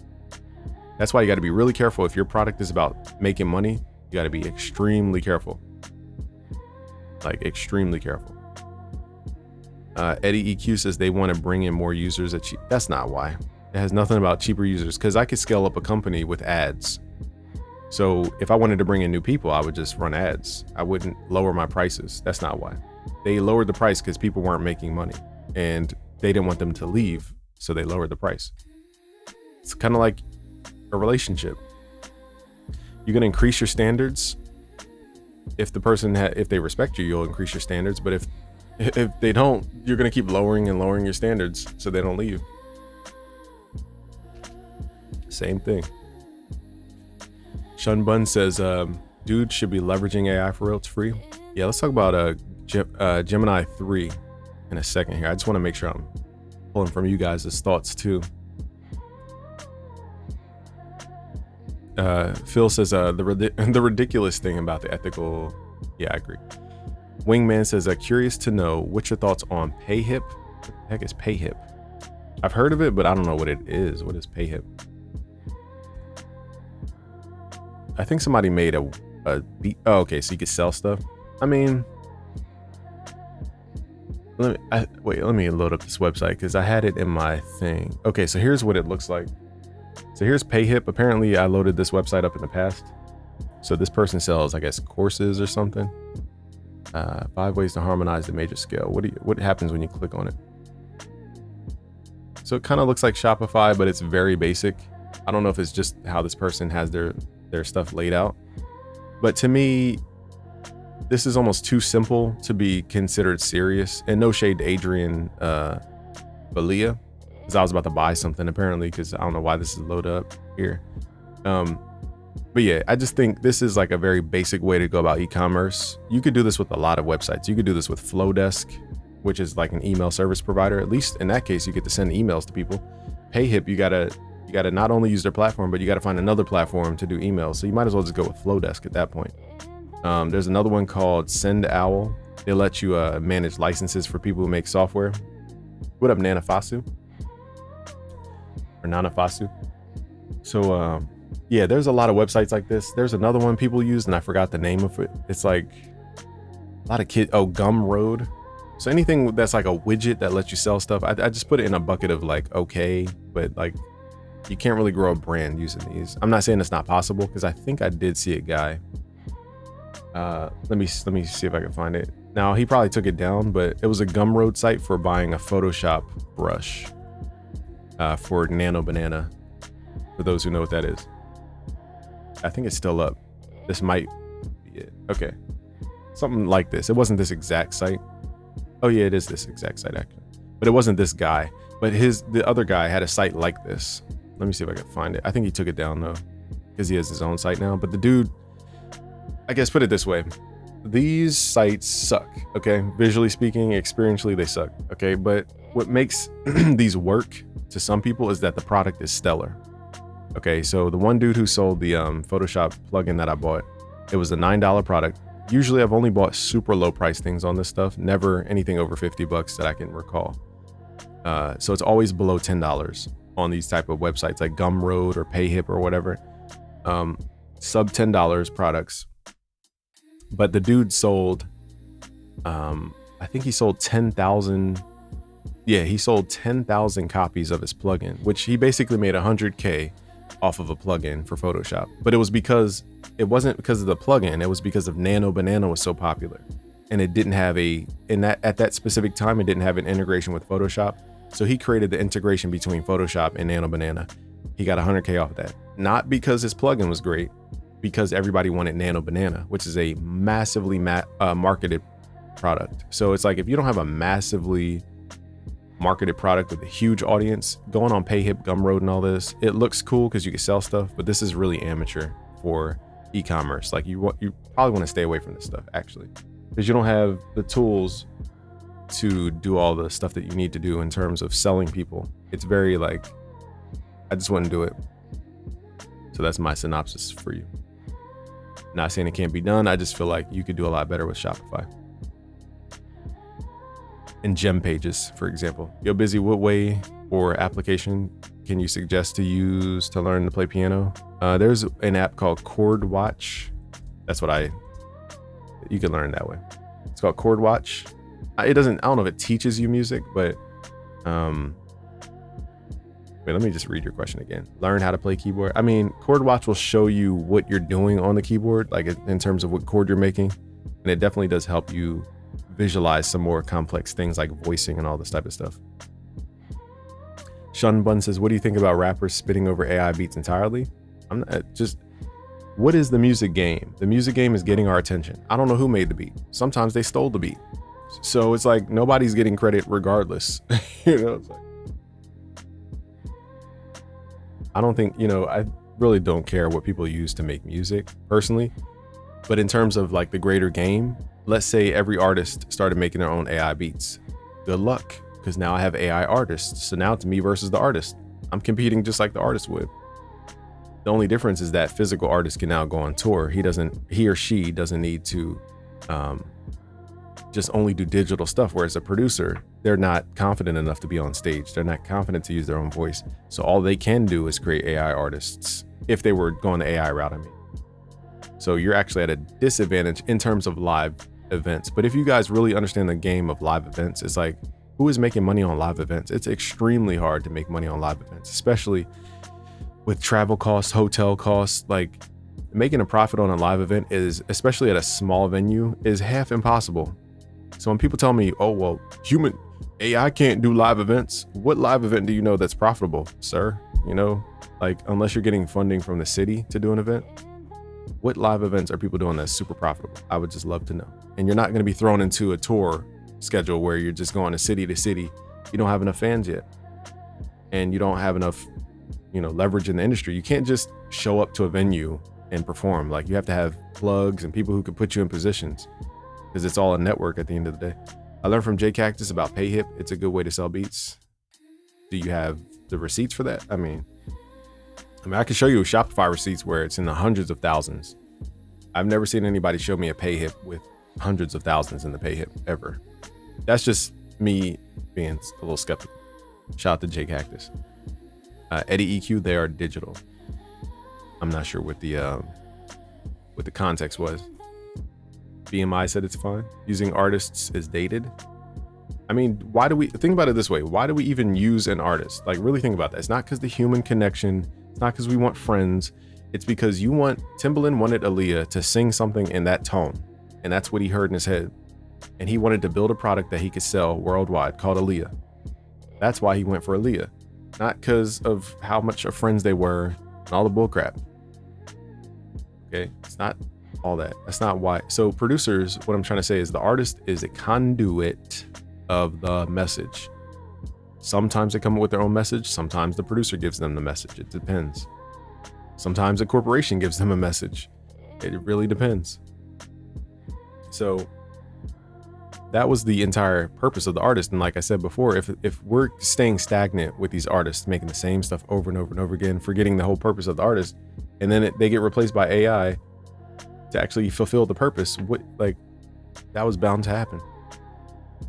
And I don't mean as if everybody's going to lose their job, whatever that means. Let's be honest, a lot of people hopping into music are looking at it as like a quick cash grab.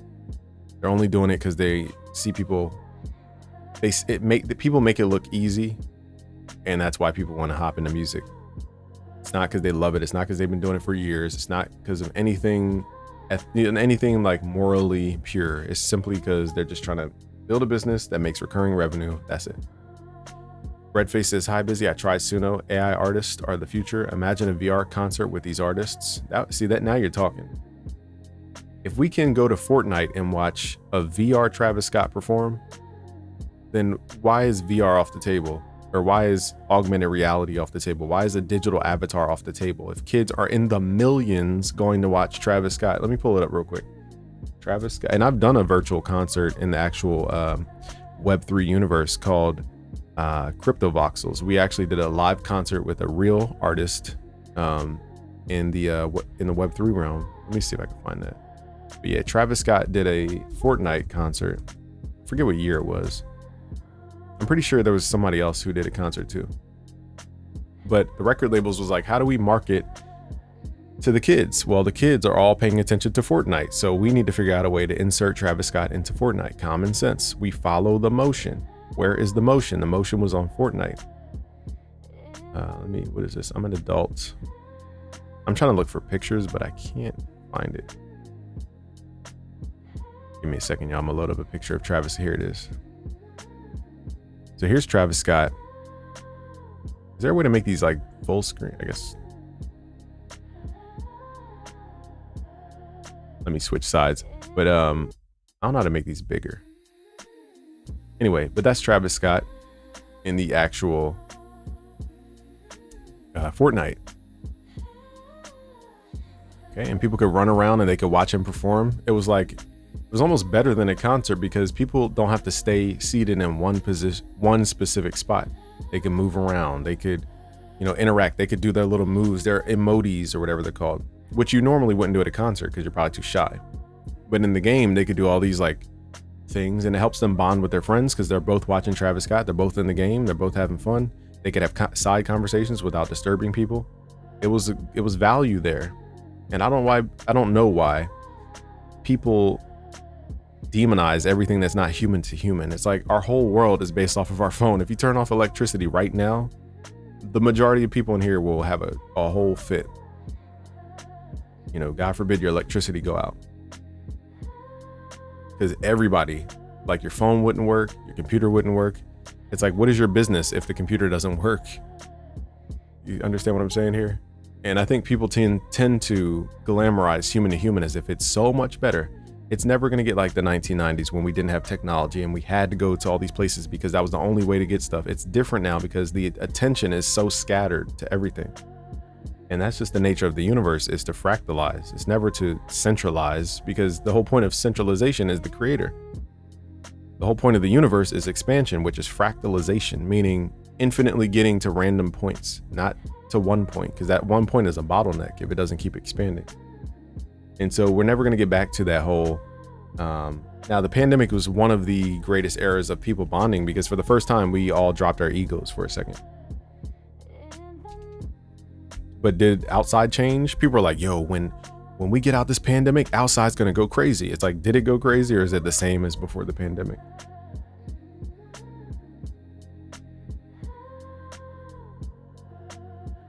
But yeah, I still have yet to cover Google Gemini. So I'm trying to move through these topics. Hold on, y'all. I'm trying to make sure this camera isn't crooked. Oh, my camera was crooked the whole time. Dang, nobody's gonna tell me I was off cam. It's all good. Daryl says, never finished the courses because the first few were so much help. Shout out to you. Smacknificent Beats, what up? Daryl says, yo bro, my cousin and I started making beats after high school and found you. So we started watching your videos. We learned a lot, and I bought Hermes and your courses years ago. Shout out to you for buying Hermes. Man, the story behind Hermes, real quick, I made a plugin called Hermes, and the company, when I went to file a trademark and copyright for it, the company Hermes, like the brand Hermes, gave me a cease and desist for the word Hermes. A whole different category of thing. They were in fashion, we were in software for music, and they gave us a cease and desist. And I just didn't want to fight $1 billion company, so I had to basically change my whole plugin. It was a mess. So that's why the Hermes project. Blame Hermes and what's his name? Arnault, or whatever his name is. Let me get his name because I sound crazy trying to say it. Arnault. Bernard Arnault, that's his name. I'm blaming him. Blame him for Hermes monopolizing the word Hermes, like bro. Now it's not him, it's the lawyers on his behalf. But like, bruh, Hermes compared to Hermes, two different ball games. Hermes Trismegistus is a mythical character from, I think, Greece. But yeah, that's why I said these monopolies, they play dirty behind the scenes, and we could sit here all day thinking that we're doing something for us. Meanwhile, these monopolies are just getting bigger, and y'all don't understand the kind of weight they try to throw around behind the scenes. Wolf Eat says, hey bro, greetings from Chile. Shout out to you. Yeah, but we have the same sounds on our plugin called Hercules. It just has a new interface. So if you want the plugin, just email me info@busyworksbeats.com. I honor anybody who bought Hermes, because that was a situation I never thought would pop up. But yeah, we tried to email out the new plugin. I was just at a JT concert and he had a huge AI avatar on the stage. See, it's been here. Like, okay, my whole thing about people who are always demonizing AI, and again, they always say it's the ethical thing. It's not about ethics. People are using it. They keep saying us versus AI as if they're replacing everything. But you go to a concert, how do you even know that's that person on the stage? You're sitting in the nosebleeds and you're looking at a screen. It's like you're not even really at the concert if you're not in the front row. And you guys know all the pyrotechnics that go off anyway. It's like we go to Disneyland. Why? Not because of the humans. It's because of a made-up character named Mickey Mouse.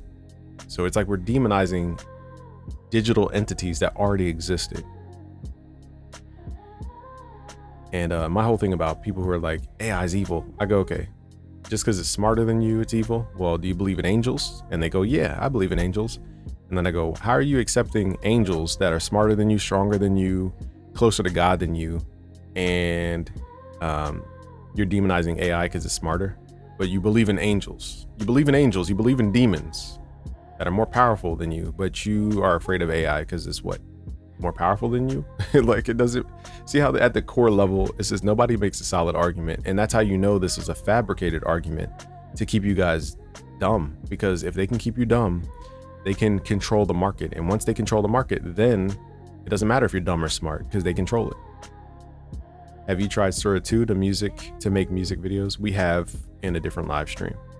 But the new one is, I did a recent video and I think the best one was Google VO3, hands down. Next to, I want to say Kling. I think Kling was right after VO3 when we did our test, but Sora was really bad. Actually, Sora didn't even work when we tried to do it. Or I couldn't log in, something, I forgot what it was, but VO3 was definitely the top one. Let's read in the chat here.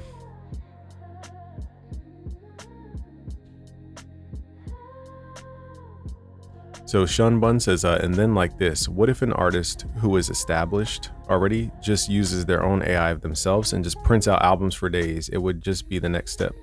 That's facts. And that's what the record labels are trying to do, basically. Not only are they going to sign AI artists who could do that infinitely, and they can create any persona they want, but they're going to do it for their existing. Now, here's the only like business thought I could think of, Sean, is that usually speaking, the record labels don't want the artist to put out. Let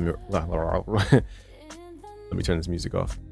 Usually speaking, record labels don't want artists to drop new music. I know that sounds controversial. You're like, why would they not drop Lil Uzi Vert? Why is Lil Uzi Vert not putting out an album? Why is Trippie Redd not putting out an album? It's because the record labels, it's a supply and demand issue. If the supply is down here, the value of the artist goes up. If the supply keeps increasing, and it supersedes the demand, you're actually lowering the value of your artist. That's why a lot of people consider it a conspiracy when the music industry, magically their artists die somehow by getting killed. It's because what they're doing is limiting the amount of artistic output from the artist. And once you limit or cap that amount, the supply is infinitely trapped at that amount. And it's the same reason the blockchain was valuable. It's because you can control the actual supply. So a lot of these, whether you guys want to believe it or not, I am pretty sure record labels had certain people knocked off, because if they can knock them off, like MJ, for example, they can basically stop him from producing. And if you stop MJ from producing, his existing catalog goes up in value. And all they care about is money. Period. So that's, part of the reason. That's why a lot of people don't like posthumous albums. It's not because the person's gone. It's because if you keep diluting their brand by adding more and more music, the value of the existing music tends to go down, which means no more royalties for decades and decades and generations and generations. And I don't know who created the illusion where they said, like, you make one song, you get one hit, and it's going to feed your family and feed your kids. I'm like, who created that lie? Who said, in what part of the Bible is it that you will do one thing and it will feed your generations? Like, who created that lie? Because that's why people get into music. They're like, if I just make one hit, I can feed my grandkids. It's like, maybe if you're like Michael Jackson or something, but who even said, why do we humans think we're so arrogant to say that we need to be that important for that long? Like, I think we humans just tend to overestimate our own value. That's called arrogance. Goat himself is here. What up? Sean Bun says, true. I don't think that's a conspiracy at all. Same thing with Jay-Z. What about Jay-Z? Let me know about the Jay-Z thing. Because I saw that Rock Nation just recently created a distribution platform. Now, Jay-Z controlled Tidal before. I don't know if he controls it now. Let me Google this. Did Jay-Z sell his stake in Tidal? Because this would explain the Rock Nation. Yes, it says Jay-Z sold a majority stake. Okay, so it doesn't say he sold the entire thing, but it says he sold a majority stake. He needed to liquidity out of his investment. So he took out a deal where somebody apparently paid him almost $300 million for his equity in Tidal. Okay, but I don't know if he still owns shares or what. I don't know, and I don't really care that much. The point is, if Jay-Z doesn't want to tour anymore and make product, he has to have somebody else make product and tour. So he either signs J. Cole's of the world, or if there are not enough J. Cole's, he says, F it, I'm gonna make a platform, and anybody with dope music on the platform who pops off, I will benefit, aka Tidal. And then he gets even more granular now with Rock Nation's distribution platform and says, look, I'm going to get them at the source. Once they try to upload to my platform, I'm going to have some kind of revenue activity at that point. So all he's doing is just controlling the supply chain. The same way, what's his name? Tony Montana, Scarface. He went from a guy on the corner, then he met the plug. Okay, he found the plug. Like, would you rather be the plug who controls the source to where you don't risk your life every day on the corner? Or would you rather be the dude on the corner risking their life every day for a couple bucks? Of course, everybody wants to go back to the plug. They want to be the source. So that seems like what Jay-Z is doing. He's just going up the supply chain. He's getting to the source. And the source is, if he can't own your soul, if he can't own your body, he can control the on-ramp for you trying to publish your music. But once the music industry realizes that they can't control the platform that has all the attention, like TikTok, for example, they can't control that. Now, what they can control is the IP on the platform to a degree, but they can't control these platforms. So what happens when you have a platform that does not need to go through their distributors and their tagging system and all the 17 entities between you getting your money in the music industry? What happens when you can go direct to fan using your own system and you don't need all that bull crap? That's what they're afraid of. Kanyeezy says the only wealth that lasts is that knowledge passes past the how-to, not the money. There you go. Eddie EQ says, then get the distro company acquired by a major like a few. Exactly. The whole game of making a business is to sell a business. You think Jay-Z's going to do anything different? You think he's going to hold on to his distribution company for years and years and years and years? No, he's going to sell off his thing like everybody else that he learns from sells off his stuff. You build a business, you sell it. You build a catalog of businesses, a holding company with other businesses in the business, you sell it. You sell the portfolio of business. Everything is about optimizing the investment. The universe wants to expand. It's built into our human DNA to want to expand. It's not greed for wanting more billions in your pocket because you're trying to grow. If you already made $1 billion, you want another $1 billion because you're just trying to grow. You said, and Prince sold his masters to Tidal? To Tidal, really? Prince spoke out. Oh, that's why I was on Tidal listening to Prince. That's funny because I did listen to his new album.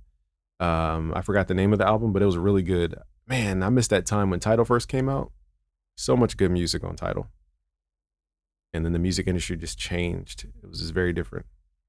I discovered so many dope. There was this thing on Tidal. I think it was called like Tidal Up and Coming or something like this, or like Tidal Rising. And they would show artists that you may not have heard of, but they were fire. I remember I discovered They on Tidal, one of my favorite bands of all time. I discovered like Prince for the first time. Like that was my experience with Prince's music. The artist Banks, it's a girl singer. Like, man, Tidal just has so many real rich music memories in my head. These other platforms, I've never had any memories like that. Corey Lynn says, salute. Just made a Drake type beat last night off your video previously streamed. Shout out to you. Shun says, I do hope UDO can get out of this situation. They're already sold out to, was it Sony or was it Warner? I forgot which one came after them. I want to say Sony. Who bought UDO or who partnered with UDO? Well, let me find the, Universal. What am I saying?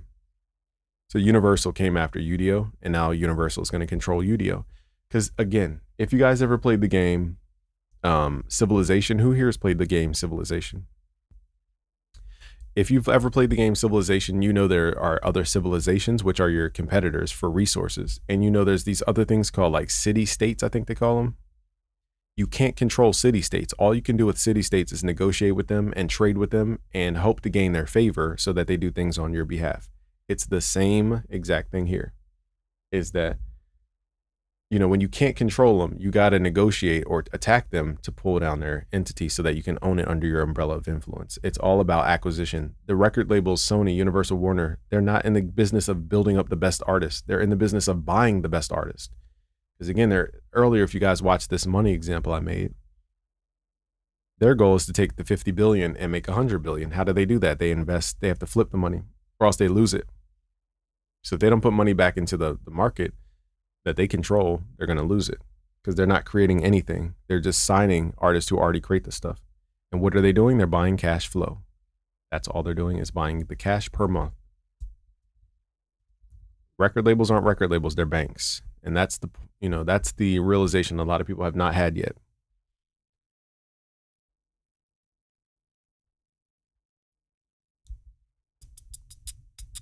I'm just reading you guys' comments, making sure we're on task. I do want to move to the next topic here about Gemini 3.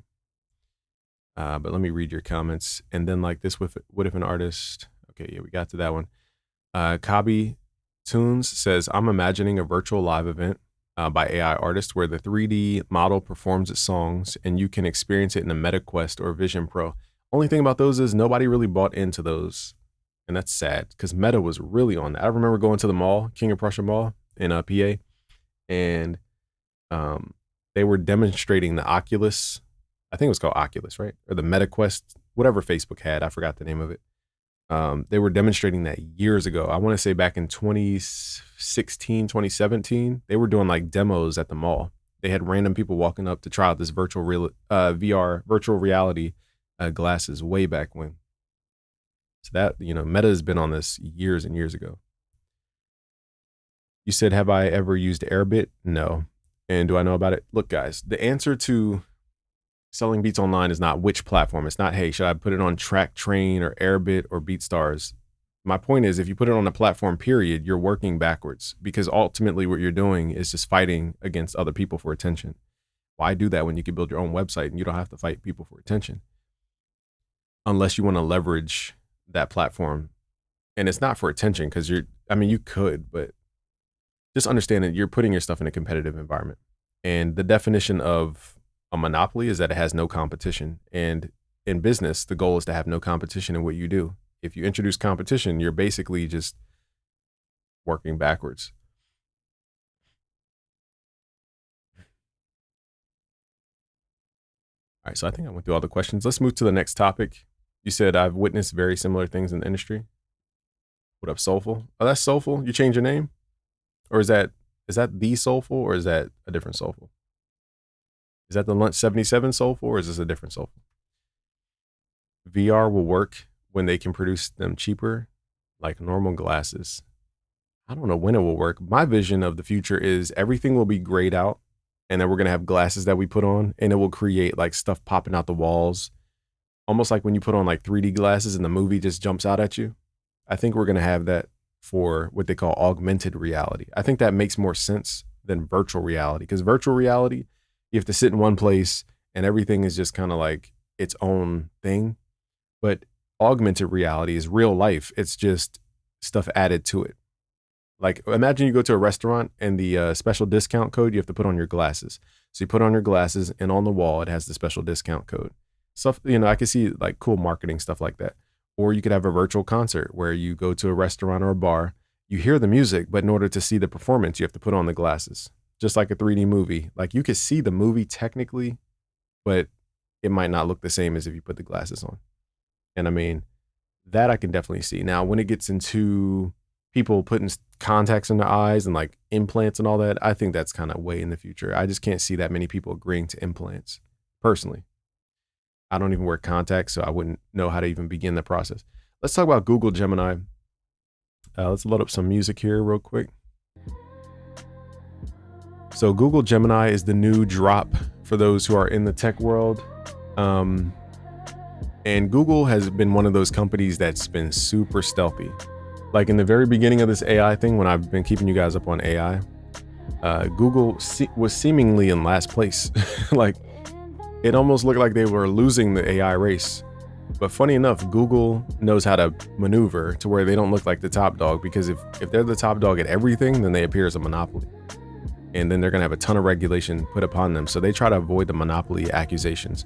So I think Google appears as the underdog sometimes so that later they could just come back and win. And I love Google for that. I've been doing business with Google for 10 years now. Shout out to Google. So here we have what's called Gemini 3. You can access this inside of what's called Google Gemini. Now you have to switch the mode here to thinking mode. If you have it on fast mode, for example, I'll say which model of Gemini is this, and it usually says 2.5. Okay, so this is called 2.5 Flash. Okay, now if you switch the mode to thinking mode and you ask it the same question,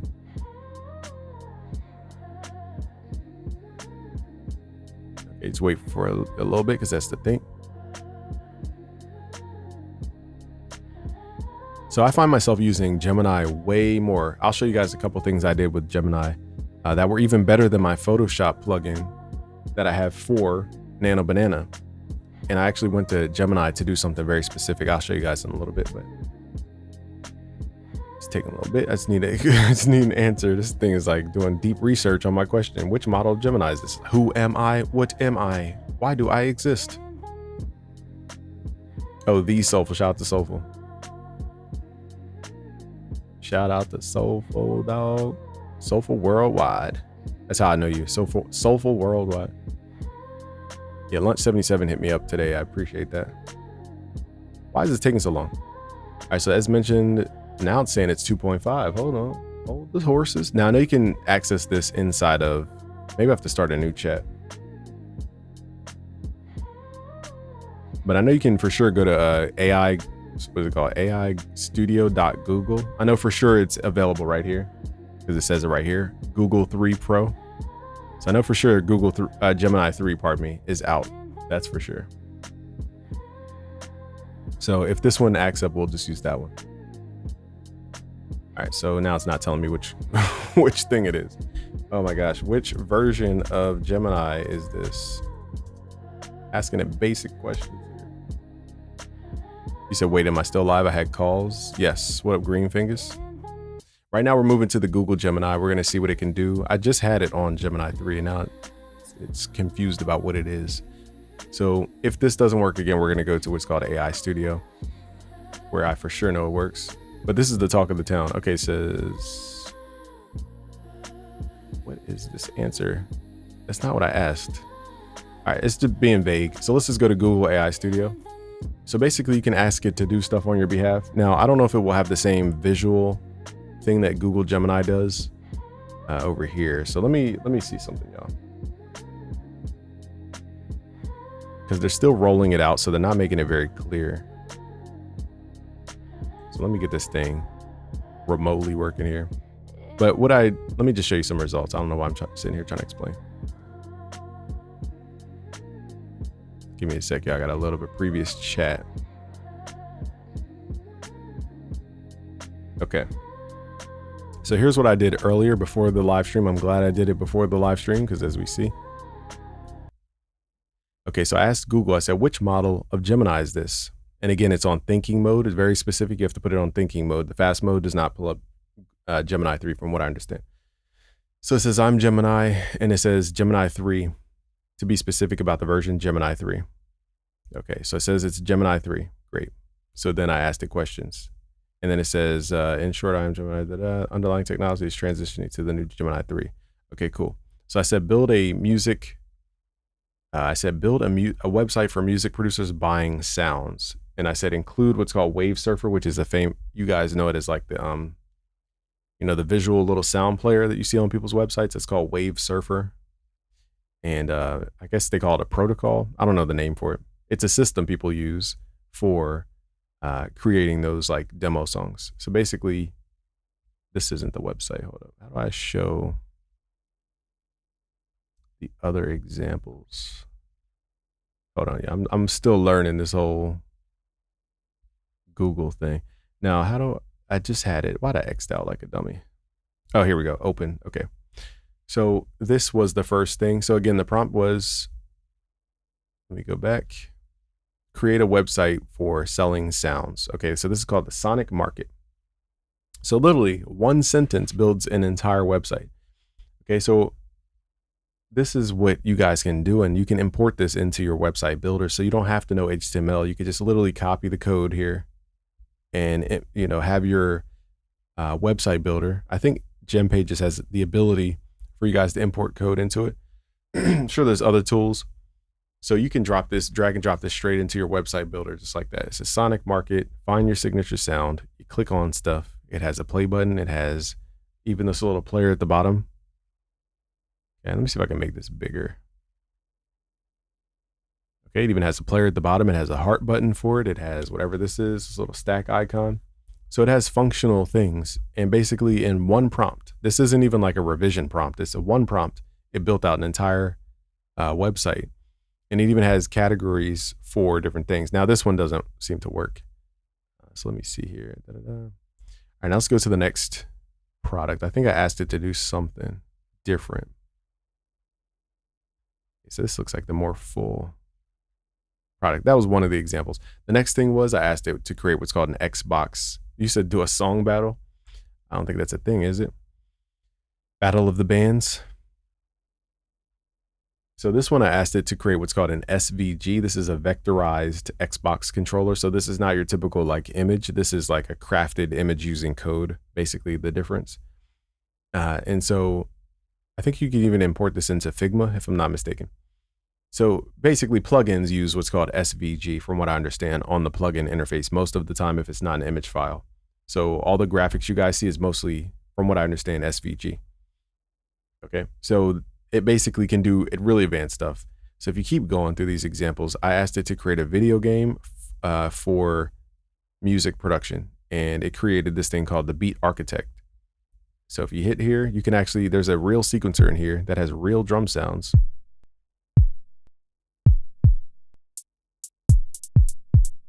So now I'm clicking in a pattern, and you can have this on your actual website or your app.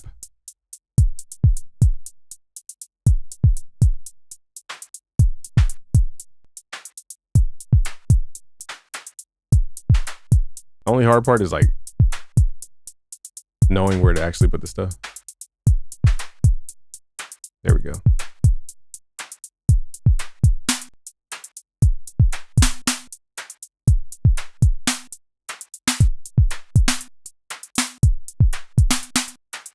Now the snare's a little hard, but a little loud. Now you got a beat sequencer on your website or your app or whatever it is in a matter of one prompt. So I'm giving you guys very elementary kindergarten type examples. So I'll let you guys throw some ideas in the chat. Let's ask it to build stuff. Okay, I guess what I'm trying to say is you can now apply your music knowledge to other stuff and appeal to a whole different audience you've never thought of appealing to. This goes back to the conversation of the AI artist, which is if I have a poet and they don't feel like doing live shows, but they want to show off their talent, and I give them an AI artist to demonstrate their skill. What up, Abraham? It's like, why wouldn't I let them demonstrate their skill through an AI artist? The same thing here. I might not know how to code everything about everything. I know a little code, a little tiny bit of Python. Like I'm a super beginner. I basically know nothing about Python. But it empowers me to say I can create anything if I just put my mind to it because of AI and the tools you have like Cursor, like Windsurf, all these different building tools that help you craft things. And now you don't even need to know about IDEs and all this stuff. You could literally just say, Google, can you make me an app that does X, Y, and Z, and it will do it without this whole knowing how to code thing. Now it gives you, the person with the idea is the greatest thing in coding. You could learn Python all day, but if you don't have an idea to translate, you have nothing. And so if you have the idea as a creator, that's the actual thing people are trying to create, not the code. The code is the way to translate the idea. Tim Williams says, can it make compression? Let me, I got my son in the other room. Let me grab him real quick. I just want him to see you guys. Hold on a second. We'll play this beat for a little bit.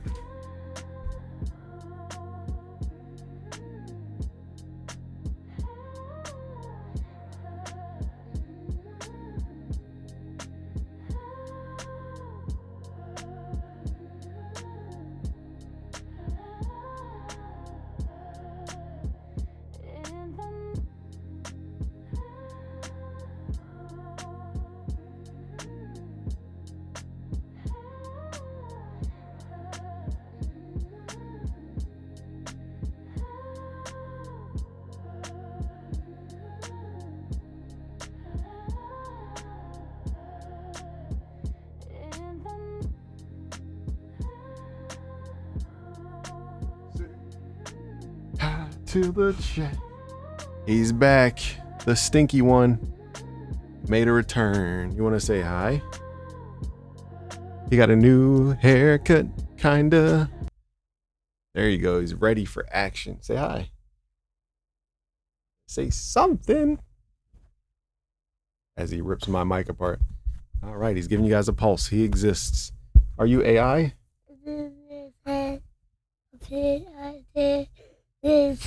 Come on, come on, yeah. We make jams all the time, y'all. You gonna say bye? You're funny. His little put on smile. Bye, neighbors. See ya. Now you want to wave and be all nice. Last time you just ignored him. I gotta let him get ready. You better not. You better not. You better not.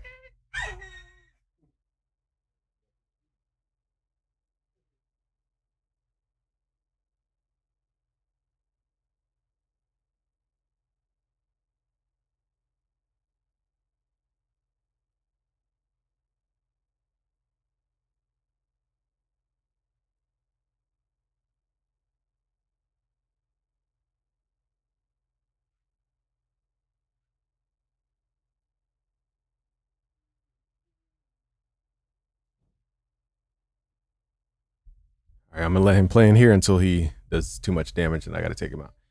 All right, so where did we leave off? So Gemini 3. You gotta put your shoe on.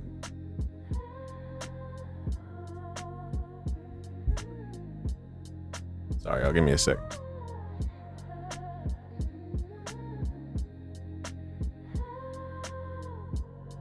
Shoe. All right. So yeah, am I a master coder?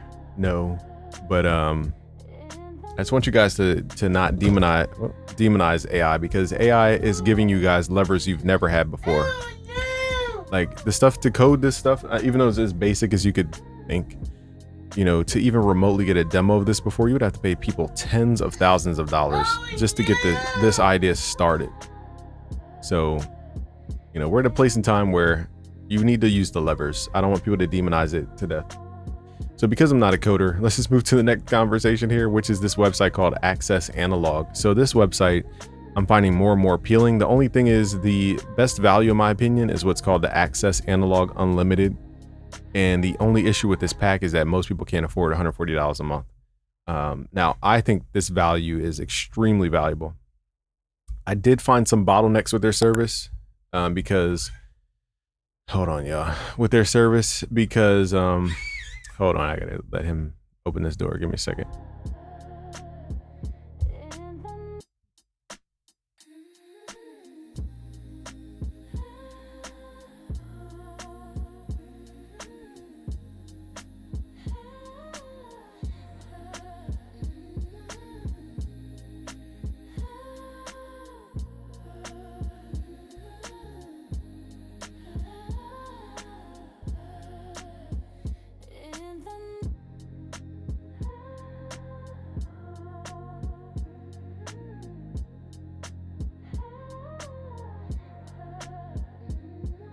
All right, we're back. Okay, sorry for the interruption, guys.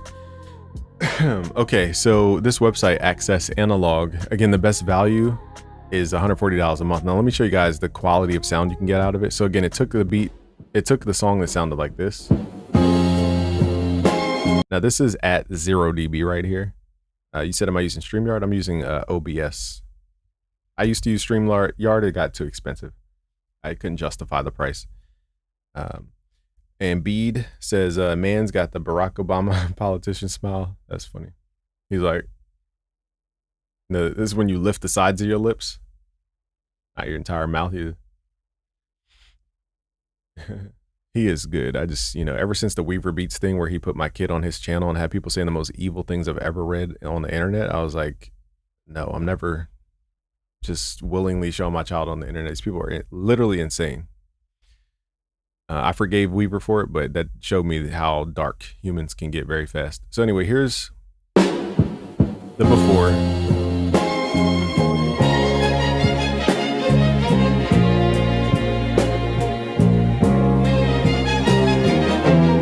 Now again, this is at digital. This is at Digital Zero here with a limiter in our DAW. Just to get by, just to get by, just to get by. The homie saw the 8 ball, just to get by. So tell me what you waiting for, just to get by. When you maxed out your credit, already hit the limit and you can't keep spending. Just to get by, just to get by, just to get by, just to get by, just to get by. When you can't stop spinning and the world stops spinning and your girl stops grinning. Just to get by. When your friends keep calling but you really ain't ballin', so you just wanna call it. Just to get by. When parlays ain't hitting and your stocks keep dipping but you smile like you winning. Just to get by. When they hate new religion, cheers to the new beginning and celebrate your ending. Just to get by.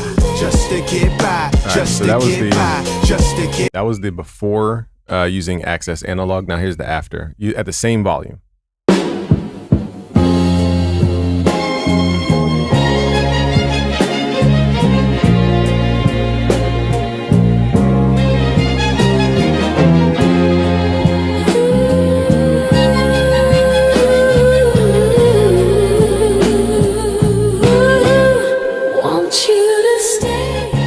Just to get by, just to get by, just to get by. The homie saw the 8 ball, just to get by. So tell me what you waiting for, just to get by. When you maxed out your credit, already hit the limit and you can't keep spending. Just to get by, just to get by, just to get by, just to get by, just to get by. When you can't stop spinning and the world stops spinning and your girl stops grinning. Just to get by. When your friends keep calling but you really ain't ballin', so you just wanna call it. Just to get by. When parlays ain't hitting and your stocks keep dipping but you smile like you winning. Just to get by. When they hate new religion, cheers to the new beginning and celebrate your ending. Just to get by. Just to get by. Just to get by. Just to get by. So as you guys can hear, it's much louder. It has that tall feeling to it. I always wondered, like, what was that thing that made stuff sound tall and like super wide? It's just the SSL Fusion paired with the Better Maker limiter. That's what gives it that wide and tall sound. You can't get that in a plugin. I've had the SSL plugin. It just doesn't sound like the actual analog unit. And so I'm looking into more of, I know I made a video about you don't need gear. I think my messaging was for people who think you have to buy gear, and most of the gear they buy is not even the stuff that actually gets them the sound they're looking for. It's just like intermediate stuff just to say they have analog something, which I understand. Hold on, yeah, hold on.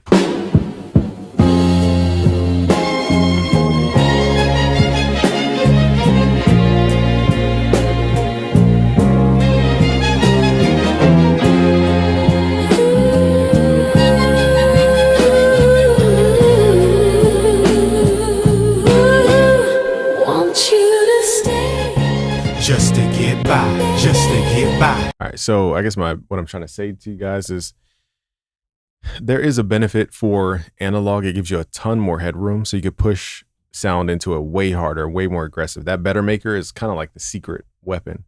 There are some drawbacks to this company, Access Analog. One is that I went through the drawbacks. I'm not going to talk negative upon their company, but there are a couple workflow things I think could be fixed, and just the concept of it is like, okay, what if BusyWorks Beats is using the limiter for like 2 hours straight, and now I can't access the limiter, and now it's just like a matter of like the physicality of the units. So basically, this company, they have a bunch of analog gear, from rare compressors. Wait, I feel like I hear it. Hold on, y'all. Just to get by, the homie saw the 8 ball. Just to get by, so tell me what you waiting for. Just to get by, when you maxed out your credit, already hit the limit and you can't keep spending. Just to get by, just to get by, just to get by, just to get by, just to get by. When you can't stop spinning and the world stops spinning and your girl stops grinning. Just to get by, when your friends keep calling but you really ain't ballin', so you just wanna call it. Just to get by, when parlays ain't hitting and your stocks keep dipping but you smile like you winning. Just to get by, when they hate new religion, cheers to the new beginning and celebrate your ending. Just to get by, just to get by, just to get by, just to get by, just to get by, just to get by, just to get by, just to get by, just to get by, just to get by, just to get by. All right, so basically, can you guys hear me on this? Just to get by, just to get by. All right, so this company allows you to access their analog gear remotely from your DAW. Now, it is easy to use this stuff. You could use it just like a plugin. They've created like little plugin interfaces that represent the actual analog gear. So when you turn a knob on their side of things, they have a robot that's turning a knob. And apparently they even have a mix level. I didn't see that before. This might be an old, I've never seen that mix button there before. What up, Steggy? So you could basically mix your stuff through analog gear from your DAW. Now, there are drawbacks, and some of those drawbacks are sometimes you'll go to reach for something you're used to, and then it's blocked out because somebody else is using it at that specific time. So you never really know when the gear you want is going to be available. You can, they call reserve your gear, but it's like, we want to make music now. We don't want to have to schedule making music. So there are a couple drawbacks to the company. But I think for the most part, you know, the stuff that I would normally reach for, you usually have access to it. My concern is like when this company becomes bigger and bigger and bigger, the question is, are they going to invest in more robots and more equipment, or do they have a limited, you know, like real estate? They can't just buy 1,000 SSLs. Where do you put 1,000 SSL fusions? You need space. So that means they have to buy more real estate. They have to buy more units, and they have to buy more robots to power the units. So I wonder how much that even costs just to have a robot on an actual unit. And then also, what does it cost them per month in terms of the real estate? So that's a huge one. It's a huge, what do they call it? A moat, so that they're not going to have too many competitors do this unless they have big pockets. Like some of these AI companies, I think this would be, you know, strategic for them to partner up with some kind of AI company to kind of scale this up. But regardless, that's the realistic downside to this company is, in order for them to scale the solutions that they offer us, it will cost them tens and tens of thousands of dollars. And I'm not sure they're going to get that much revenue from the customer to justify going, you know, spending tens and tens and tens of thousands of dollars just to get one more. Is there a latency? Yes, there's a 1200 millisecond latency. The latency isn't the issue. My only concern is the question is, how do you mix a vocal and just the vocal, not the entire mix? Because if you add it on a vocal, it adds that delay, the latency. So it's like, so basically your beat will be gone and your vocal will be 12 seconds behind. So, or whatever the math is, 1.2 seconds behind. So that's the only kind of thing I'm still trying to figure out, is how do you mix hearing everything in real time, but hear your vocal go through a chain, just the vocal. I haven't figured that out yet, but it does sound amazing on vocals. If you just run it through like an LA2A, you'll be like, why do I ever use plugins? Soulful says, I'm concerned music is going to be a junk marketplace of AI slop and no more true memorable hits. If we have that mindset, I could say the same thing with content in general. See, the issue these platforms have is not better content. They need ad inventory to justify running your Facebook ads into the hundreds of thousands of dollars a day. They need to sell you ad inventory, whether people see your stuff or not. So our job as creators is not to make great content. Our job as creators is actually to create content to put more ads on. That's the real thing that nobody will tell you guys. Now, great content to them means attract the right audience. It doesn't necessarily mean that it's shot in 8K and it has a storyline to it and all this stuff that people tell you guys about. The goal of a Google is to get everybody to create on YouTube so that they can have infinite ad inventory. Now they're rolling out something I heard soon. Actually, they've done this before, which is on your phone. If you go through YouTube Shorts and you upload a short manually, you can generate AI video right inside of YouTube. Now the problem was it was at 720p, very low quality, but it was VO2, I think, at that time. So it was one of their best video generators. You could do it straight from your phone. Now, the benefit is that they have more content that seems personalized because you have a human curating what the AI is doing. But if you just have Google making its own AI, it doesn't know what's good and what's bad. So they're kind of using the user as a curator, unpaid, to upload shorts to the platform using that tool like a Google VO2 via YouTube Shorts. But again, Meta's in the game of selling ads, not in the game of having the next, Hollywood movie. And so to get back to your concern, it says, I'm concerned music is going to be a junk marketplace of AI slop and no more true memorable hits. Well, then attention has to go somewhere, like where are people going to put their attention? On Spotify, on Aopify, on, whatever-ify. Like there's going to be a platform that people are going to every single day because they need an identity, a digital footprint.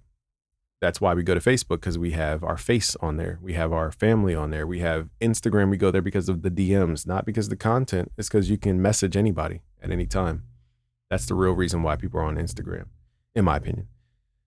The reels are just there to share stuff between the people you want to talk to. So that's kind of why they're still relevant, is because they own the DM. Instagram owns WhatsApp, which is a messaging app. They own Instagram DMs. They own Facebook.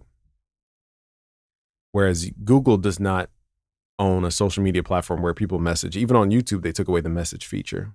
I wonder if that was in collaboration with Facebook, because why would they do that? What else is I going to make the point of? So going back to your point about the AI slop is, let's say the audience, it's kind of like this. Like on TV, they have ratings. I forget what the exact name for it is, but they have something called like something ratings. I forget the name for it. Not QR rating, that's something else.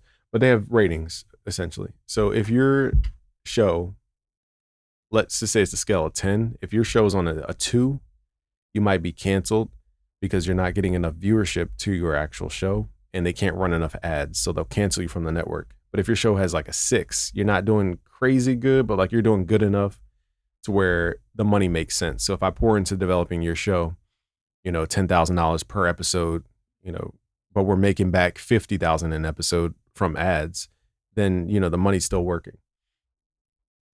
The AI slop thing, let's just say AI floods everything. The YouTube is based off of our watch history. So that algorithm only serves the stuff that we're already interested in. So for one, they probably won't even show the slop to begin with. For two, on Meta or Instagram, like where have you guys actually seen AI slop? Like where have you seen it? I'm just curious which platforms, because from my point of view, it's already kind of filtered out in a way. Unless, like I said before, the goal of a YouTube is to get our human eyes and ears to curate the content for them. So they give us the creation to use AI, but that's really to show them the AI that will actually work, if that makes sense. Like there has to be a curation layer. AI can spit out a billion things in a minute, but what's considered good if there's no human to judge it as good? So it doesn't matter how many patterns they can duplicate if nothing's quote unquote good. So they need a human layer somewhere. And that human layer, in my opinion, is the user base that does the curation for them. And then they scale it up. And then you see AI slop in the main feed because 10,000 other people already thought it was real and they liked it and pushed it already. So I think when people say AI slop, I don't know what you mean exactly, but I could definitely say the slop that gets to us is the curated slop, if you want to call it slop. So is it slop? Like what defines slop? Because there's definitely human slop out there. So like I said, what do people make videos for? Like what is the intent? A lot of people just do it because they need AdSense money. So it's like, are they really doing it to help us, give us information? Or are they doing it to entertain us? Or are they just doing it because they need something to push And that's where I really don't see the difference between an AI doing that and a human doing that, because they're basically doing it for the same intent at that point. And I would say the AI is almost more aligned with user satisfaction, because the only way AI creates is from a user-based feedback, which tells them that some kind of pattern is good. Whereas a creator, they just wing it every day. They don't listen to their audience half the time. These are just thoughts. These are very contradictory thoughts than you guys would hear anywhere else, because everybody else just wants to act like they're Mr. Puritan and never want to be real and just give you guys the truth. I don't know why. They just want to have such a face on. But I'm debating if I want to go to the tier where we're on the $140 a month tier for Access Analog. That will give us access to everything. And I can really teach you guys what stuff sounds like. I'm curious if you guys would be interested to learn like real compression. Because when you hear a real compressor, an analog compressor, you're like, why do plugins not sound like that? And then you understand compression because you could actually hear it. Like it has a definitive change in the sound. IM says, have you given away the Omnisphere 3? Yeah, we did a live stream where we picked the winner. We emailed the winner and everything. So yeah, we did that live. Check my live streams tab. AI brought me out of a retiring depressed. There you go.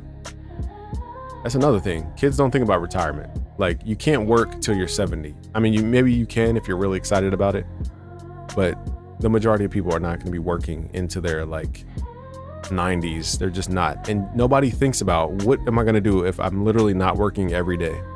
What am I going to do? Like nobody thinks about that. They think money just lasts forever and then everything's going to be forever. It's just not. It's a young, dumb mindset that gets people more caught up than helped. But yeah, I'm debating hopping onto their monthly subscription.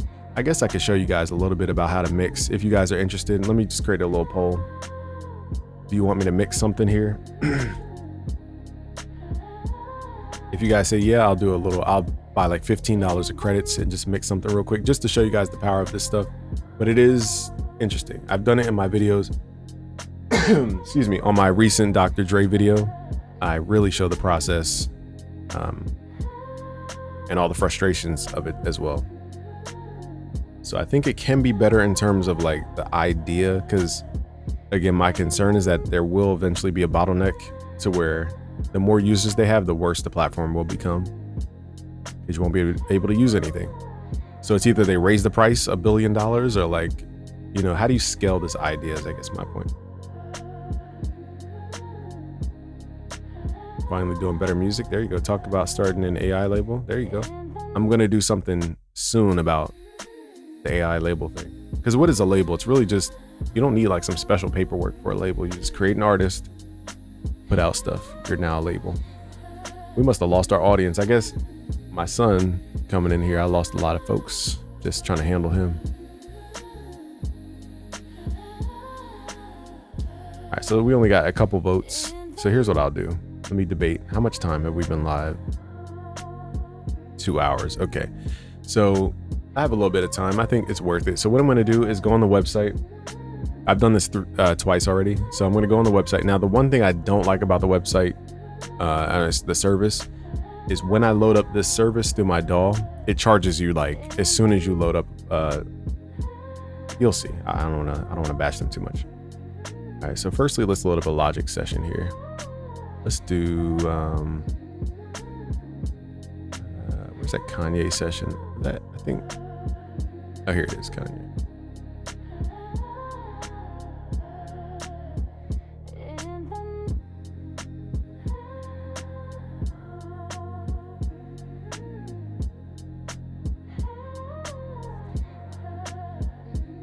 Also, let me see if Gemini 3 will create a website. Create a website like BeatStars.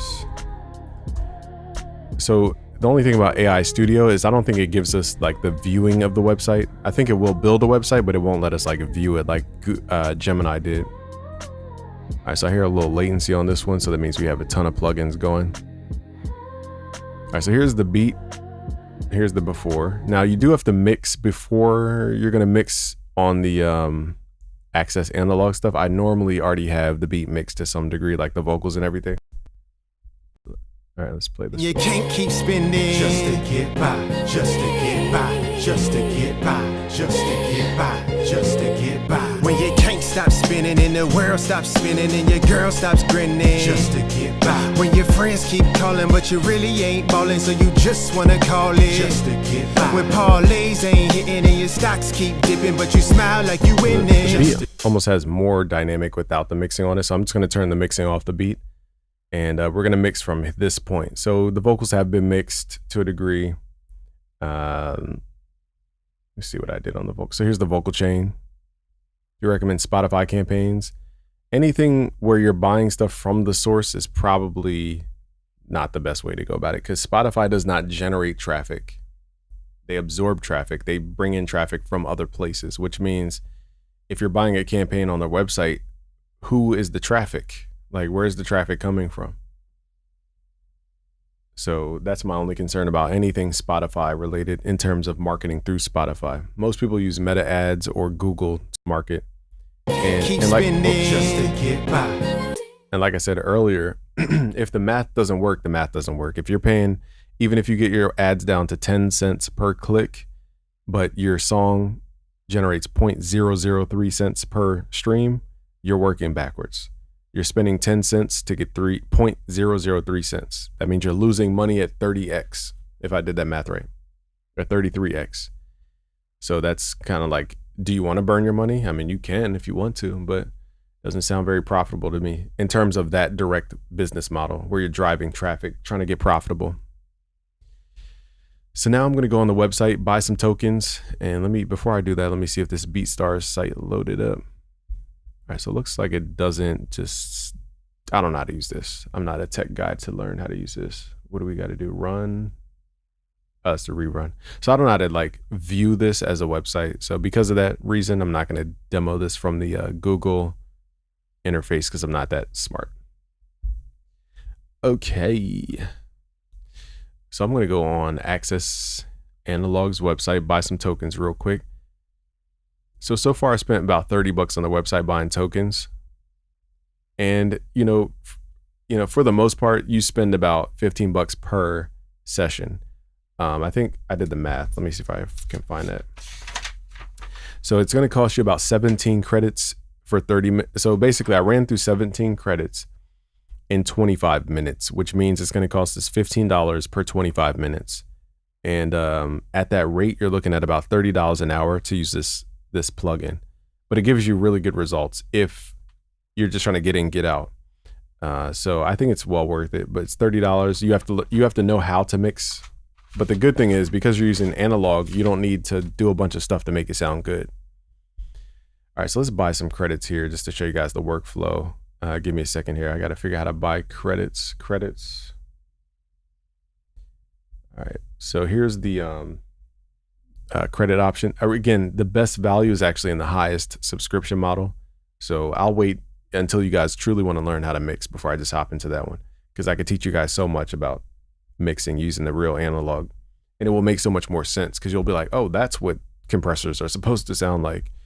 Anyway, here's the one I usually grab, the intro bundle. This is all you need for like one solid mix. You don't need to go crazy with credits. All right, so I could see this kind of being costly at first until you get used to it. And again, like I said, it's kind of, you guys will find your own groove with this website. So let me just make sure all this checkout stuff is correct. Boom. Let's do this. Shout out to Link. Link has to be one of the greatest technologies for buying stuff. It's just like one click away, you buy stuff. You don't have to enter 1,000 things every time you want to buy something. Shout out to Link. All right, so it looks like the transaction went through. Cool.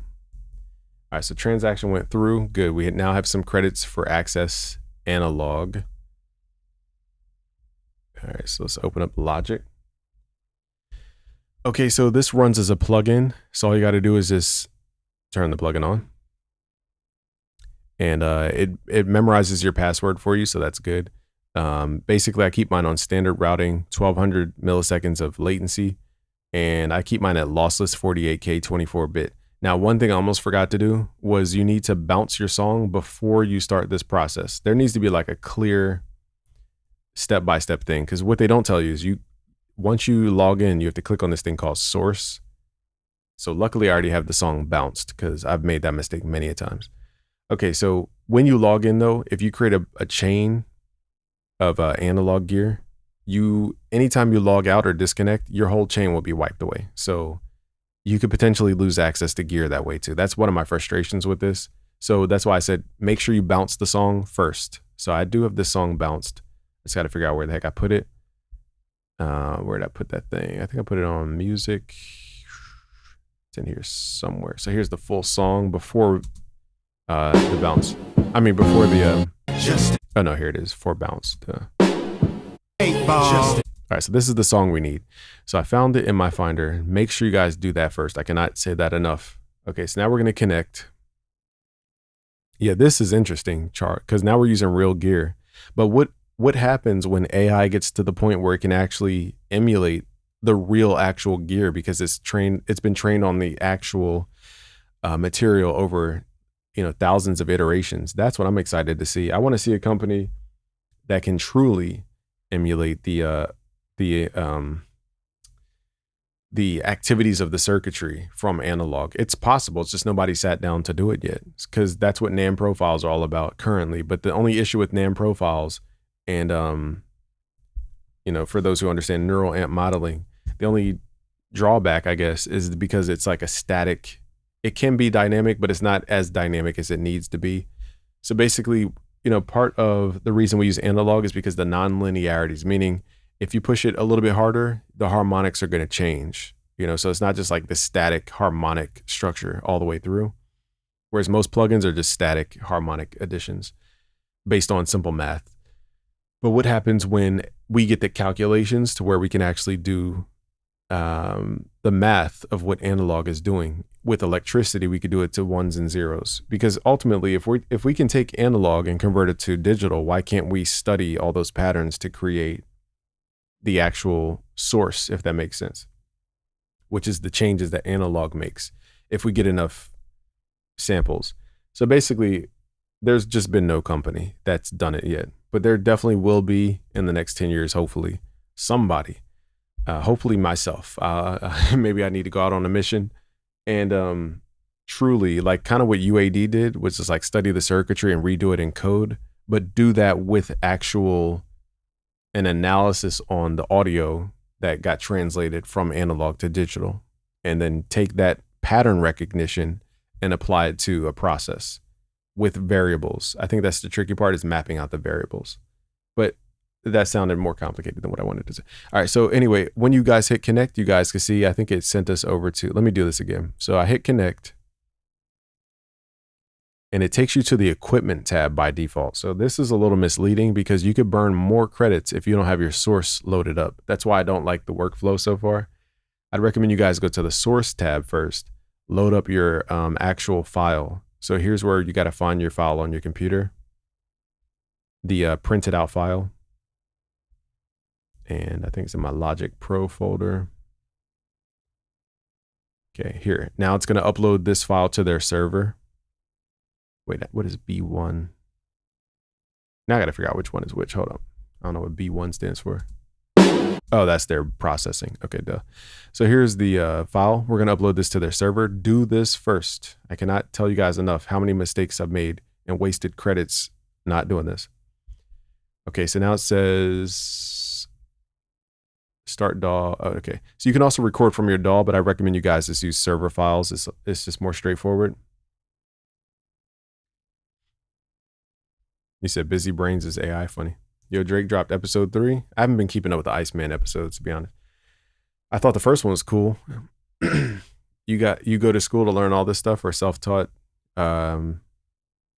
Really just self-taught, honestly, just random tips off YouTube. But the main thing was I had to struggle. So my early days of YouTube, I was like teaching and figuring it out at the same exact time. Looks like we lost the chat here, so give me a sec. Hold on, yeah, I gotta reload the YouTube. Did we? Let's see. Looks like 2 hours and a half. We kind of crapped out there. All right, give me a sec. I just gotta pull the chat back up. Boom, here's the chat. Dang, even the browser fell off. Okay, browser. There we go. All right, we should be good to go. So going back to the DAW conversation, Suno AI Studio is nice, but $30 a month is expensive. I mean, would you rather spend $300 on vinyls just to get like barely enough samples, or would you rather just spend $30, turn it off, and have a ton of samples? So if you sample a lot, I definitely see you guys using Suno AI, and also you avoid the whole like copyright backend stuff on YouTube for using other people's music and stuff. You avoid that. So here we have, so anyway, when you log in, it's going to send you to the equipment tab. Click on the source tab, upload your file. Make sure you do this first. I'm going to say this like 5 times because it will throw off your whole thing if you don't do that. Okay, let's go to where it says equipment. And now I don't know how it decides which equipment is on or off. So if I click here, for example, and go to compressor, it says some are out for a repair, some are unavailable, like the CL1B, which I really want to use on my vocals, but it keeps being unavailable. So it's like certain things are available now, but if you guys start using Access Analog, it's not going to be available. So now you'll be in the middle of a mixing session, but you can't load up something that you expected to load up because somebody else is using it during your mixing session. So then you got to go to their reserve thing, which is like, now I got to schedule when I want to mix. It's like, that's the downside of this, is it's, I don't know, it's too many variables, but let's start mixing here. All right, let's load up first. Let's load up a compressor called the Tegler Cream. I like this one a lot. It just adds a density to the track. We gotta wait for the drums to kick in though. Want you to stay. Just to get by, just to get by, just to get by. The homie saw the 8 ball. Just to get by. Hold on. So we're burning credits as we listen to the song. So it's, you know, pretty crucial you guys get straight to the point when you guys are mixing. So we got to get to the drum section here. Wait, that's not this song. It seems like it's playing the song from the file I uploaded, not the actual session. All right, so anyway, the compressor is going to be first. I usually have it set to 1, output at 0. I don't change anything. Next up, we're gonna run it through a tape emulator here called the 542s from Neve. These are pretty good in getting the texture of the song. Want you to stay. Just to get by, just to get by, just to get by. The homie saw the 8 ball. Just to get by. So tell me what you waiting for. These are adding saturation. When you maxed out your credit, already hit the limit and you can't and this is, we're basically blending in the saturation here. Just to get by. Next, let's add a converter. See, it's already taken. Can't stop spinning and the world stops spinning and your girl stops grinning. Let's just go to the SSL. When your friends keep calling, but you really ain't ballin', so you just wanna call it. Just to get by. When parlays ain't hitting and your stocks keep dipping, but you smile like you winning. Just to get by. When they hate new religion, cheers see how the track gained, and celebrate your ending. Just to gained a density just to get by. and a width to just it. To get by. Just to get by. Just to get by. Now for the final thing here, we're gonna add a better limiter, better maker. This is the real secret here. Just to get by. Just to get by. Just to get by. We're adding 5 dB. It's so loud that you can't even hear me. What a radar. LJ's is here. It's only 30 for the studio version. It's $10 a month. Yeah, true. I meant to mention that too. Broca says, I'll answer that in a second because I'm literally on paid time right now with this plugin here.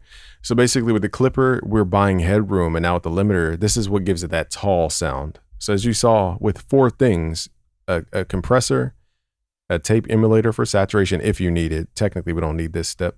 The SSL, this has saturation right here, and we're adding some high end, low end, and some width, and then we're running it into a limiter. Really, if I even took out the 542, if I bypass this, we're still going to get a good sound. So really, you don't, like with 3 things, you get a full master. You don't need 1,001 plugins.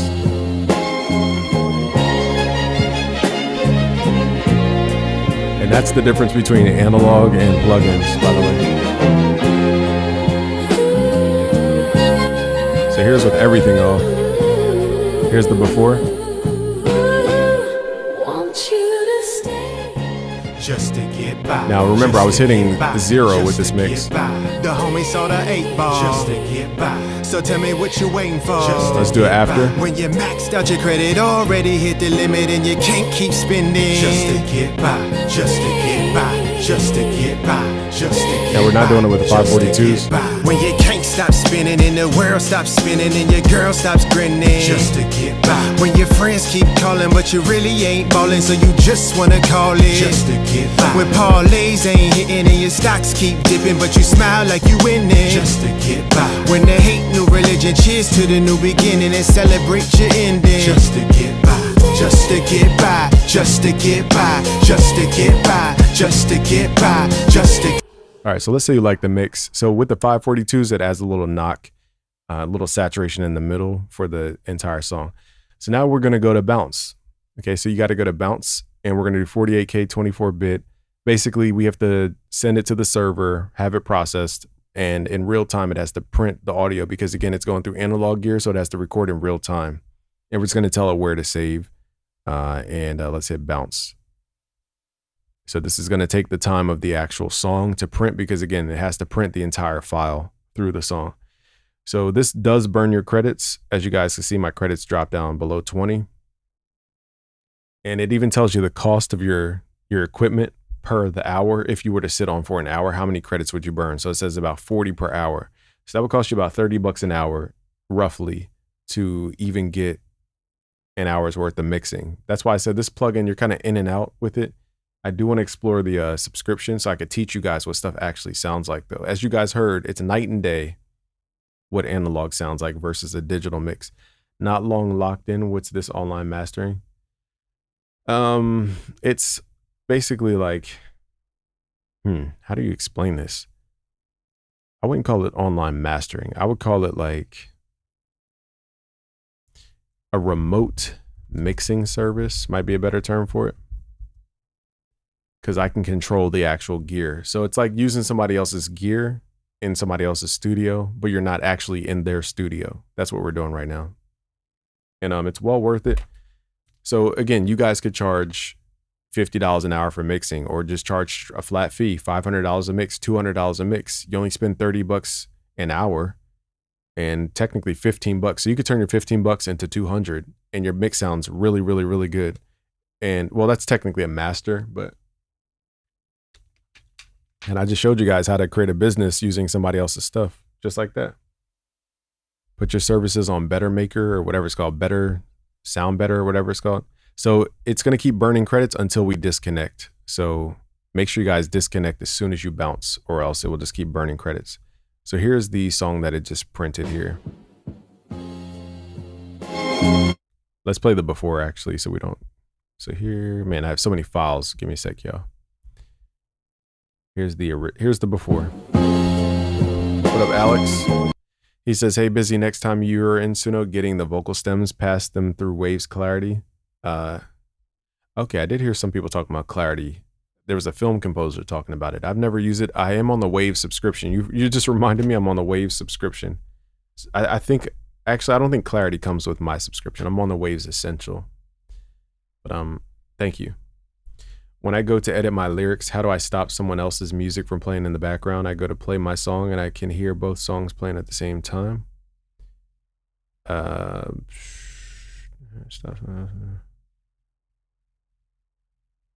gotta play my song here. I'm trying to understand what you mean.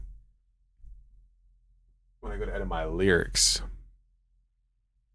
like, guide me through the process. What are you trying to do on Suno? Like you dragged in your music. It says, when I go to edit my lyrics, how do I stop someone else's music from playing in the background? My first instinct is that if you try to generate vocals and it came out as a song, maybe that's what happened. So if you're in Suno Studio, you have to make sure you switch the song tab in the studio to vocals and not song, because sometimes it resets back the song without you realizing it. Or maybe you're just generating vocals and you put vocals into the prompt, but it gave you a full song. So that happens a lot sometimes. You're gonna have to create what are called stems to separate the vocal from the music.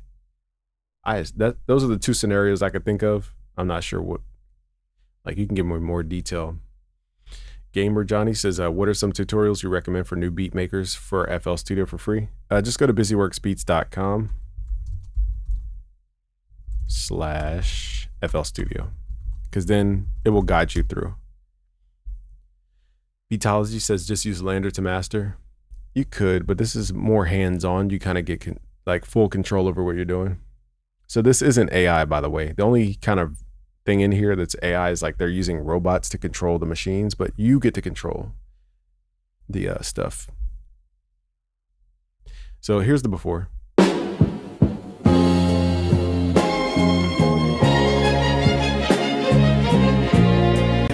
So tell me what you waiting for, just to get by. When you maxed out your credit, already hit the limit and you can't keep spending. That was the before, now here's the after.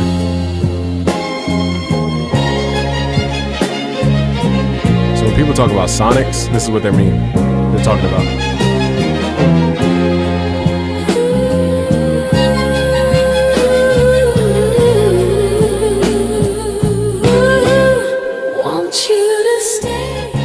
Just to get by, just to get by, just to get by. The homie saw the 8 ball, just to get by. So tell me what you waiting for, just to get by. When you maxed out your credit, already hit the limit and you can't keep spending. Just to get by, just to get by. That makes sense, Beatology. Just to get by, just to get by. When you can't stop spinning and the world stops spinning and your girl stops grinning. Just to get by. When your friends keep calling but you really ain't ballin', so you just wanna call it. Just to get by. Now that mix was a little bright because I didn't have access to one of the units I like, called the Master Bus Converter, which gives me a little more low end. But so that's what I mean with the service, is like you might have 4 of the 5 things you want to use, and now you really can't control it and you're burning through credits, and they don't really tell you the equipment that's available unless you log in. So that's, and even if you're logged in, like somebody could scoop one of the pieces of equipment while you're doing something else. So you almost have to load up all the equipment first. But the problem is you're going to burn through credits as you do that. So basically they figured out a way to be the house in this equation where they always win no matter what. So I think some of the variables in the mixing process, you know, is some of the downside to this kind of company.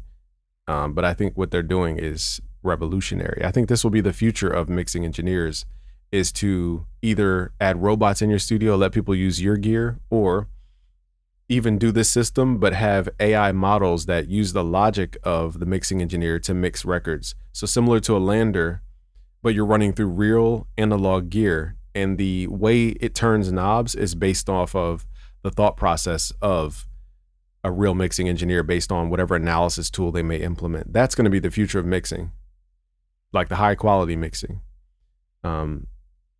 So that's what I see in the future. This will be equivalent to like having a data center in AI, for example.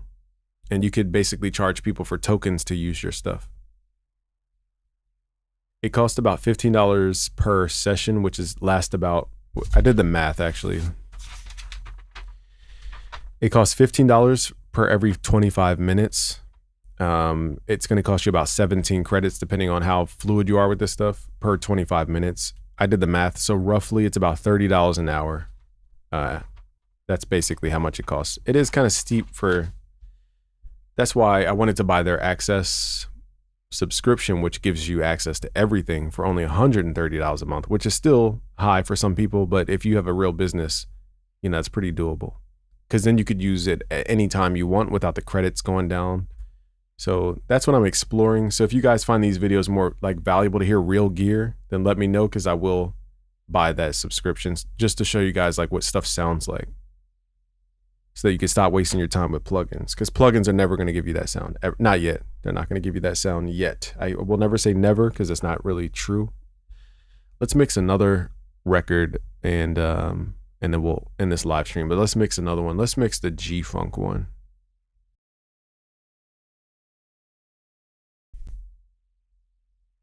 All right, here we have like a Kendrick Lamar track. Cruising down the 4-5, yeah. I just want some that. So what we're gonna do is just turn off the plugins entirely. Cruising down the 4-5, yeah. I just want some that fire, yeah. Let's add the Access plugin here, the Analog Matrix plugin. right, so let's run through some more credits here. I just want some that fire. So again, once you connect, oh, you know what I forgot to do? See, I forgot my own rules. So the first thing we need to do is actually print this. I'd recommend without any effects on it. So let's print this from scratch here, because I never printed this without effects before. Let's print it, and let's call it 4 analog access analog. Put this in our music folder.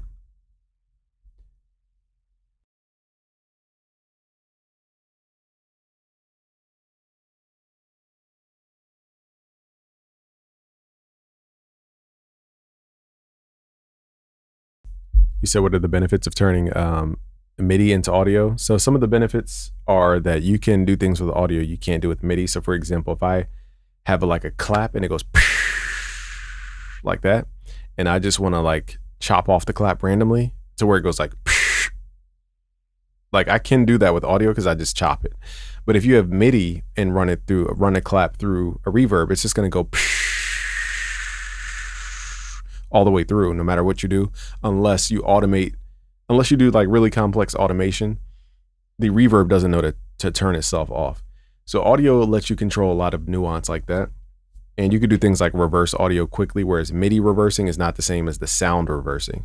A MIDI reverse just plays notes backwards, but the sound reversing sounds like that. Whereas MIDI reverse just might play it in reverse. So there are real advantages to that. Also, the way you can chop up audio and kind of trigger random pieces of audio, you can't really do that with MIDI in the same way. Okay, so that's kind of like the benefit. All right, so now that we have it printed, let's load up the plugin here. Make sure we're connected. Okay, again, the first step, go to source, load up your track into the server here. I forgot the name of the track that fast. West Coast G-Funk. Okay. Here it is. Boom. Load this up. So this shouldn't cost any credits. This is simply just loading a file. We're going to wait for it to load. I don't know if you could switch tabs, so I'm just going to wait for it to load up. And now let's mix this using, because I don't think I've done this before, so this will be new for this track. Now, with analog, the cool thing is you're usually going to use the same gear every single time. You're not really going to experiment. Also, because you have to understand the difference between stereo and mono. For example, if you load up an 1176 on your stereo bus, it will collapse the mono because you need 2 of those to technically be stereo. I'm not sure how it processes stereo in here too. I didn't try that. If you have 2 1176s, how do you process the stereo? That I have not figured out yet. So anyway, what I'm trying to say is you may have your go-tos every single time, but somebody may take one of those go-tos and now you're like, crap, I can't use what I want to use. Even if you check the list right now, somebody in the next 2 seconds may take whatever the thing is you need. So that's one of the frustrations with this service. And again, this can be avoided if you reserve time, but who wakes up and goes at 7 p.m., I'm going to make a beat and mix a beat? You just kind of do it whenever you feel like it. So that's the only downside, in my opinion. One of the main downsides. Okay, so I saw they had a West Audio. I think you have to reserve it. Here it is, West Audio NG bus. Darn, you have to reserve that one. I wanted to see what that sounded like. So let's just stick with our go-tos. So the first thing is the cream. This just adds density to our track. Cruising down the 4-5, I just want some that fire. I'm not gonna. Oh, the plugin's off. Let's turn it on. Cruising down the 4-5, I just want some that fire. Whoa. Okay. Golly. Cruising down the 4-5, All right. So we just want this compressor to just barely move. We're not looking for it to go crazy. Next up, let's add. See, somebody's still using the master bus converter. So we're gonna go Neve in this case, 542. I've never tried the Culture Vulture. I don't even know if this is stereo, but let's just do it. Let's just do what we know. Hear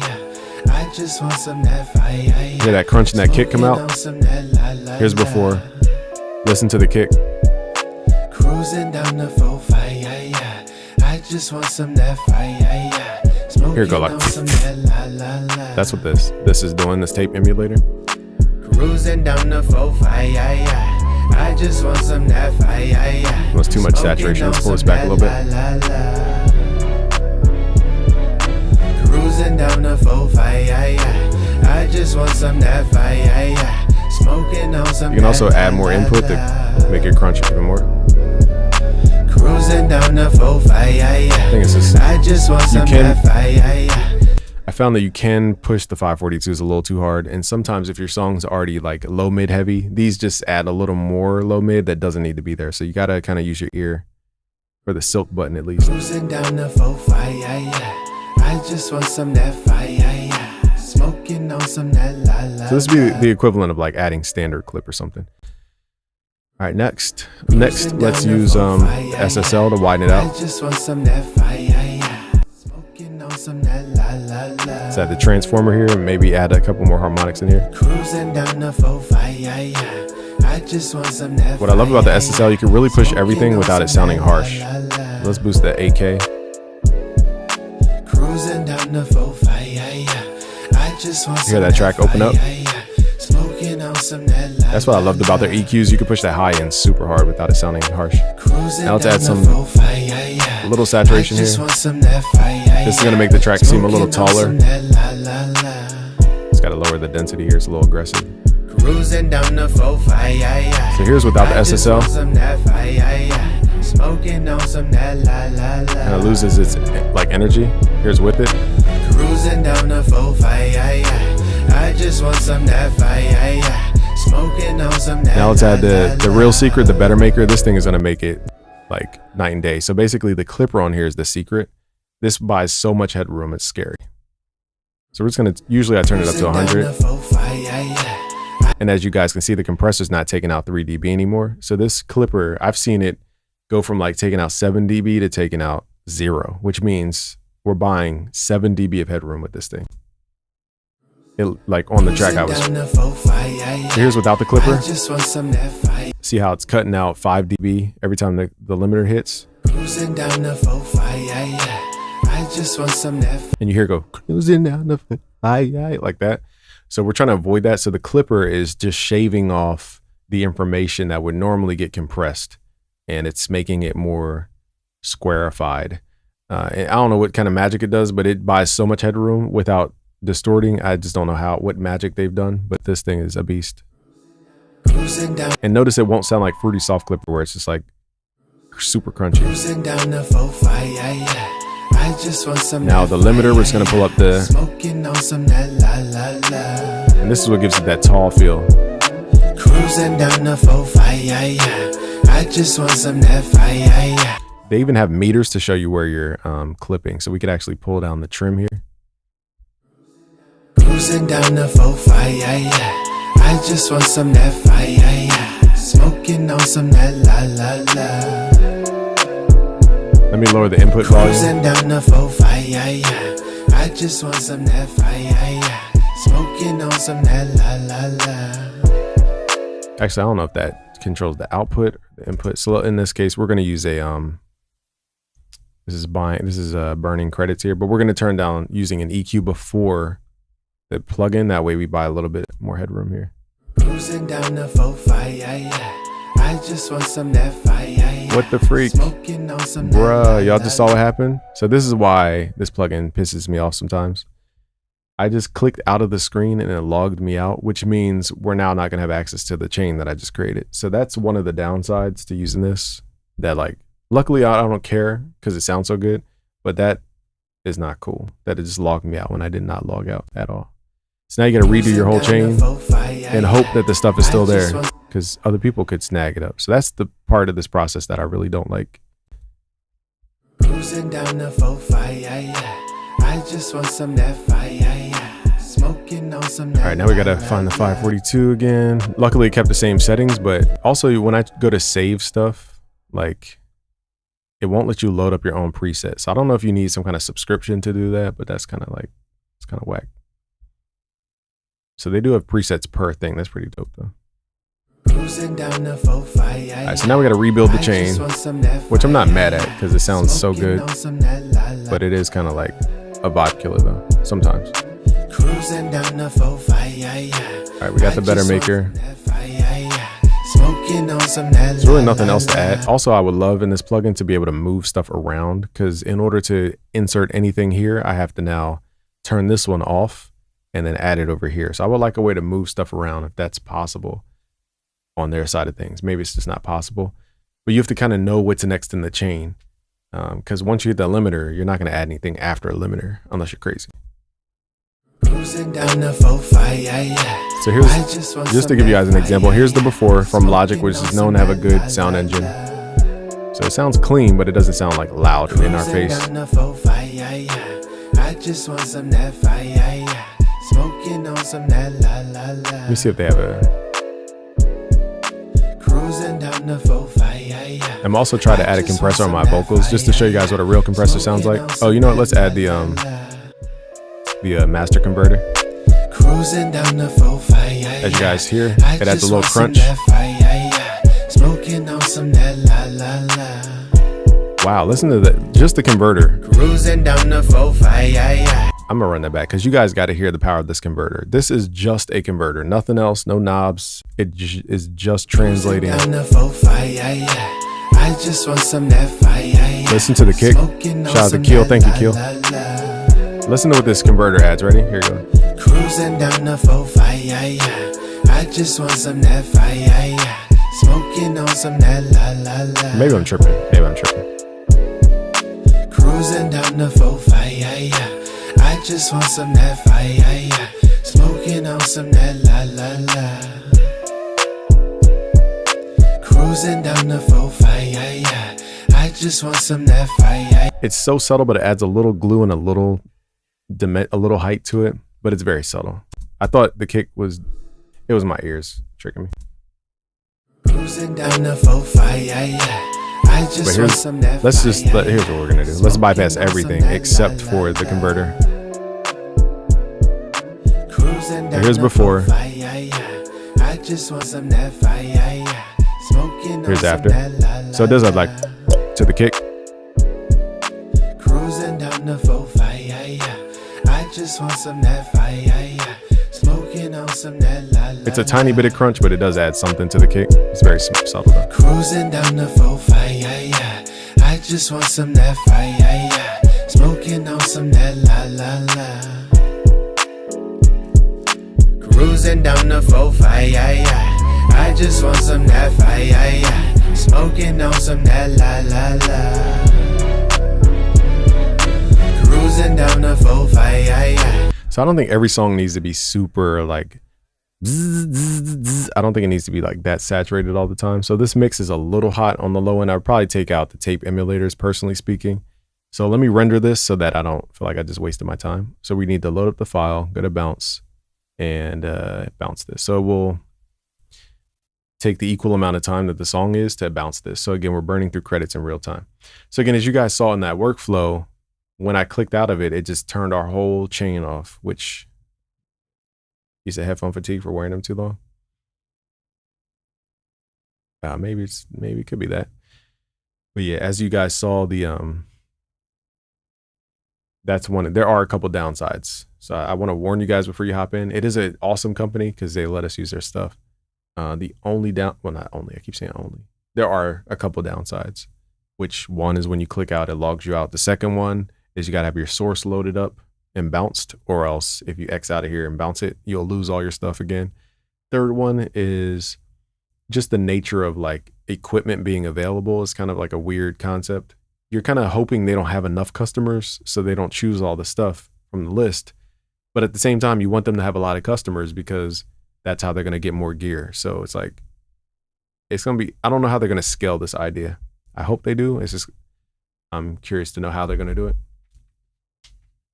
Like I said, they could buy a new SSL, but you got to now build a custom robot for it. And then you got to have an interface built. That alone could be like $20,000 just building a robot and getting a plug-in interface to work. So it's like your $2,000 SSL, which you could probably flip really easily with this kind of service, now turned into a $20,000 investment. So getting that money back, you know, you're going to need what, you're going to need two, I can't do math, y'all. What's 20? No, you're going to need, yeah. Let me do this math on a calculator. How about that? So to get 20,000 out of, even if you had $100 subscription, was it 130? You're going to need 142 customers a month to pay for that back. So, I mean, imagine 142 people fighting to use the SSL. That's where I think it kind of has a bottleneck in terms of the infrastructure, but I could have kept this a secret and been selfish and kept this to myself, but I want you guys to learn the real sound of analog, because when you hear the real sound, you're like, why would I ever use plugins? It just does not remotely get you this close ever. There's no plugin that can get you to sound like that. Headphone fatigue is kind of like when you're bench pressing and you can't do any more and you're just kind of like, your muscles kind of fatigue. The same thing happens with your ear. The only difference is instead of muscles, they're called cilia in your ear. They kind of get tired of moving around for the same stimulus. All right, so now we got the final version. Now, again, if you don't X out, it's going to keep charging you. So let's disconnect. So now it stops burning our credits. All right, now we have the full. Cruising down the 4-5, yeah, yeah. I just want some. Now, again, it is a little too sizzled. I probably could have took the 542s off.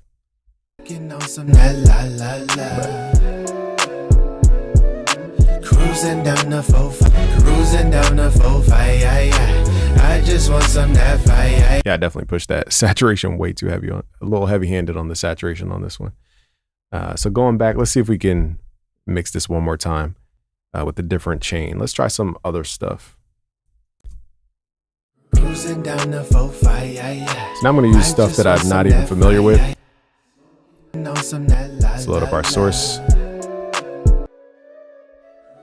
I think when you load up your song, it pulls from your song during playback and not the actual DAW. I think that's how that works. And I think the echo we hear is the difference between the two until it syncs up. That's my guess. All right, now let's start this one a little bit different. Let's try some other compressor here. So now we have a compressor. Now this one's pretty heavy-handed. Oh, that's the mid signal. All right, so I'm learning this interface. So far, I don't like the sound.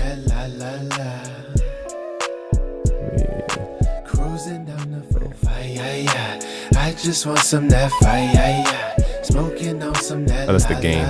Okay, so threshold's on the left, gain's on the right. Okay, that makes sense. Let's turn the compression off.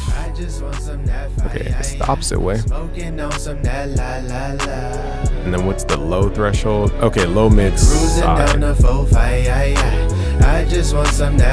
tame the lows a little bit.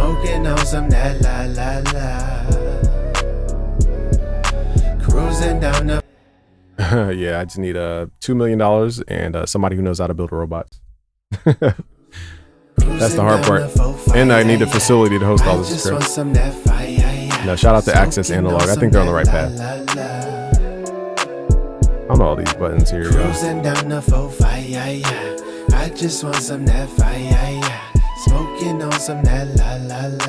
This compressor's just compressing pretty heavily, actually. There we go. So I like this for a little subtle punch that it's adding. It's pretty cool.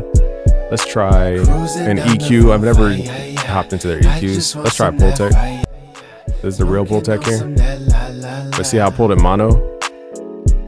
So we can't use that.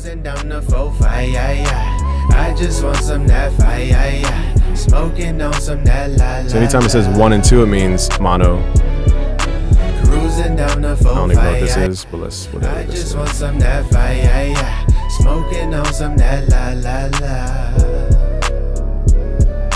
Cruising down the 4-5, I just want. Oh, it says mid. Why did I not see this? Oh, mid frequency. Huh. I wonder if the left and the right channel.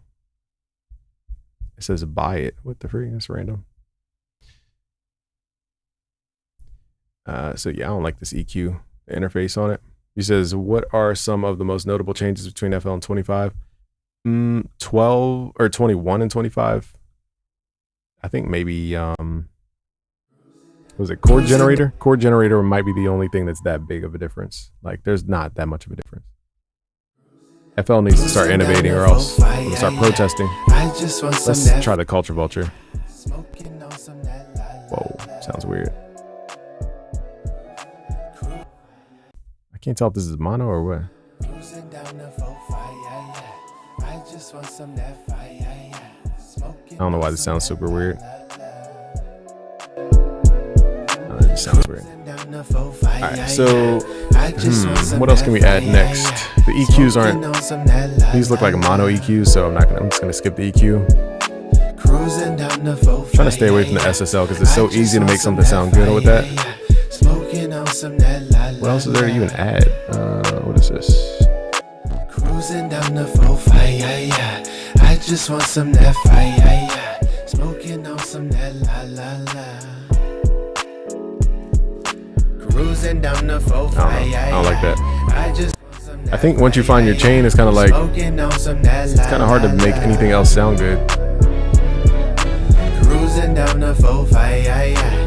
I just want some that fire. I don't know, let's just use the SSL. I noticed the EQ has the highlights on the frequencies. That's the first thing I noticed. I mean, it's like stuff that doesn't really matter though. I can just tell you want that. some that fire, yeah. Smoking on some that la la la. Let's make this mix a little bit cleaner. Cruising down the 4-5, So it looks like I just keep going back to the same stuff anyway. Smoking on some that la la la. Let's cut out some of the mids on the side. Let's take off the saturator here. So now we're gonna get a cleaner, taller mix because I took away some of the saturation.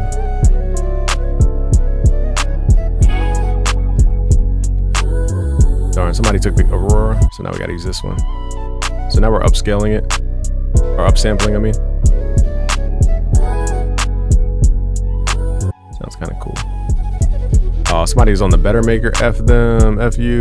It's like, nah, stop playing. So we can't use the Better Maker, so now we're kind of screwed until they're done. This is what I mean, like, and I'm gonna be burning through credits because I'm waiting for them to get off the Better Maker. That's the downside of this whole process. You can get everything you want till the very end, and then somebody snatches up the one you were about to grab. So now it's like, what do I do now? There's these other limiters are not the same.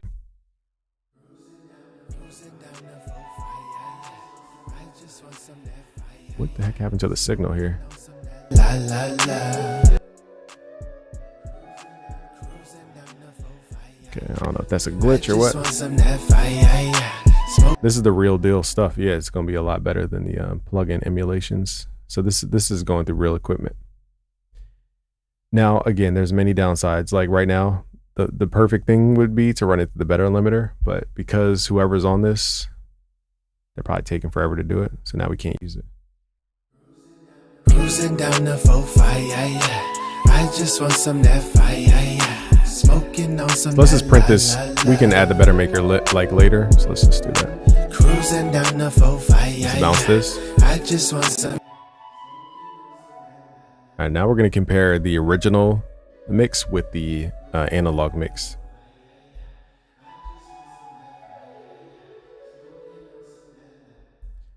All right, so Radar says, yeah, I definitely say it's better. But again, they need more better makers or something.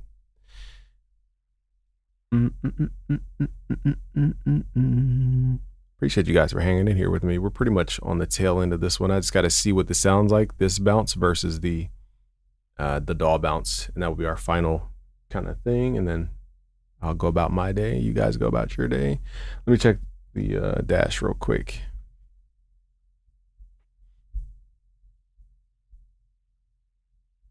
But yeah, so Access Analog. If I remember, you guys can actually, if you want to try it out, go to busyworksbeats.com/access analog. busyworksbeats.com/access analog. There's my affiliate link. So basically, they have an affiliate program. I like any company that attributes the traffic we send them. So let them know that you guys came from over here. Because what these companies try to do, they get slick. They go, oh, we just got traffic from Google. It's like, no, you didn't. It's because I sent people to your website. I'm not talking about Access Analog. I'm talking about other companies. They try to like take credit for the people you sent to their website. And it's just annoying. But shout out to Access Analog. But yeah, that's the process. Mixing in real analog. It's taken a while to bounce because the song length. So that's why it's taken a while. So hopefully, I can spend the money so that you guys don't have to make the same mistakes, I guess. Let's check out the chat real fast. Chat's kind of quiet. You guys are kind of quiet, chat. Let's check what other people are doing on YouTube. What are people talking about currently? All right, Curtis King's doing the Open Mike Eagle interview. Then we got World of AI talking about Gemini 3. Then we got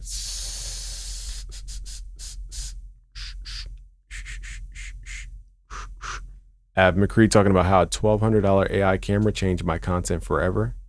Shout out to Ab McCree. I'm gonna watch that video next. Nobody's talking about anything. Okay, so hopefully I talked about something today. Everybody's talking about the IK Multimedia Resing, which we've covered a couple days back. Do you guys ever get bored of YouTubers content? I just want some that fire. Where's this even playing at? On some that Hold on, y'all. Cruising down the 4-5. I just want some that fire. All right, I don't even know where to hit stop. It just started playing by itself. I assume it's done. Okay, it is done. AI label talk. Maybe I should make a whole course about how to do it, because that's a business model. If I show people for free how to do a whole business, I should probably charge for that. All right, here's the before mix. Cruising down the 4-5, I just want some that fire, smoking on some that la la la. Cruising down the 4-5, I just want some that fire, smoking on some that la la la. Cruising down the 4-5, I just want some that fire. So pretty clean mix, pretty standard. Some that la la la. Cruising down the 4-5, I just want some that fire. Smoking on some that la la la. Cruising down the 4-5, I just want some that fire. Smoking on some that la la la. Cruising down the 4-5, I just want some that fire. Smoking on some that la la la. All right, so that was the In the Doll mix. I'm gonna answer your question about headphones in a second. Just give me one moment here. So now let's open up the new. Now this is without the limiter, so it's not as loud as it could be. But here's what after the analog mix sounds like. Cruising down the 4-5, I just want some that fire. So it's definitely brighter. Smoking on some that la la la. Cruising down the 4-5, I just want some that fire. A little more width to it. A little more perceived width. Cruising down the 4-5, I just want some that fire. Smoking on some that la la la. Cruising down the 4-5, I just want some that fire. Smoking on some that la la la.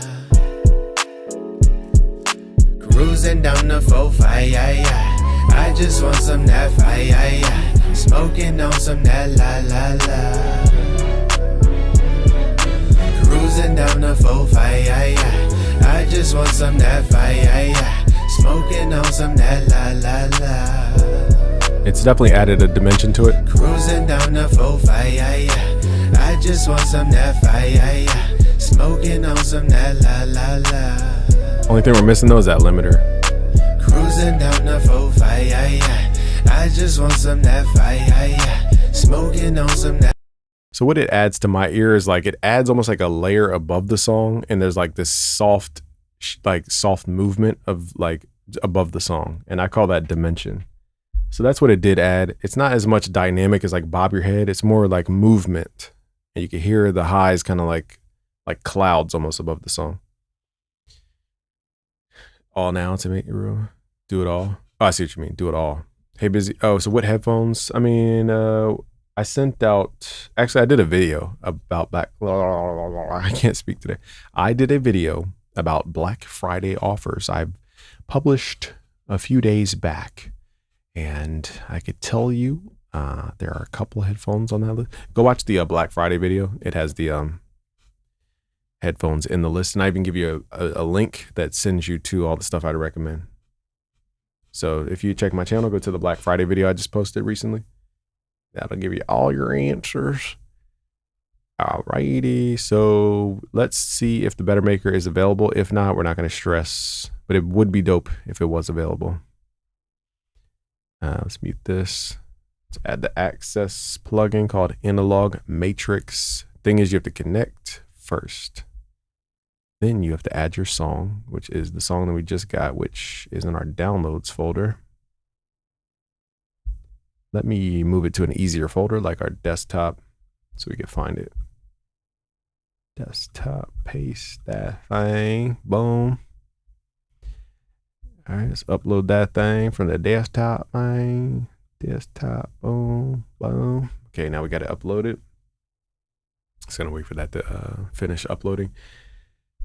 So we're just crossing our fingers at this point to see if the Better Maker's there or not. If it's not, no big deal. We're just in the stream. If it is, you guys will see how much louder we can make this song. So the goal of this mix was to make it cleaner. The last mix was like super saturated and kind of overly heated, in my opinion. This mix was more soft, a little bright. Could use a little more low mids, but I didn't have my master bus converter. Now maybe as if I own it. Let's go to the equipment. Let's see if we have the converter now. Nope. See, somebody's still using it. All right. So this person needs to get a life, buddy. Master bus converter. And it's like, when do you use this? Like, do I have to use this at 3 a.m. to get the plugins I want? I mean, the gear I want. Okay. Anyway, F that. Nope. Somebody's still using the Better Maker. So they're probably locked in for like a bigger session or something. So people are definitely using this stuff. I can probably tell you there's engineers who schedule this stuff. They basically probably take payment from a client. They know for sure they can access like 4 of the things, and they run it through this stuff if they don't have that. Now it is kind of risky because you never know when they're going to have their gear. So it is risky, but for a business plan, I mean, you guys could definitely leverage somebody else's analog gear. I mean, for basically pennies on the dollar. All right, y'all. So we didn't have the access to that. So it is what it is. I want to thank you guys. It's Game from BusyWorksBeats.com. Come join us on Discord. If you're not in Discord with us, go to discord.gg/BusyWorksBeats and keep up with the conversation there. Peace out, y'all. Cruising down the 4-5, yeah. I just smoking on some that la la. Cruising down the 4-5, yeah. I just want some that fire, yeah. Smoking on some that la la. Cruising down the 4-5, yeah. I just want some that fire, yeah. Smoking on some that la la. Cruising down the 4-5, yeah. I just want some that fire, yeah. Smoking on some that la la. Cruising down the 4-5, yeah. I just want some that fire, yeah. Smoking on some that la la. Cruising down the 4-5, yeah. I just want some that fire, yeah. Smoking on some that la la. Cruising down the 4-5, yeah. I just want some that fire, yeah. Smoking on some that la la. Cruising down the 4-5, yeah. I just want some that fire, yeah. Smoking on some that la la.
forgot. I said I was going to show you guys what compressors sound like. I completely forgot.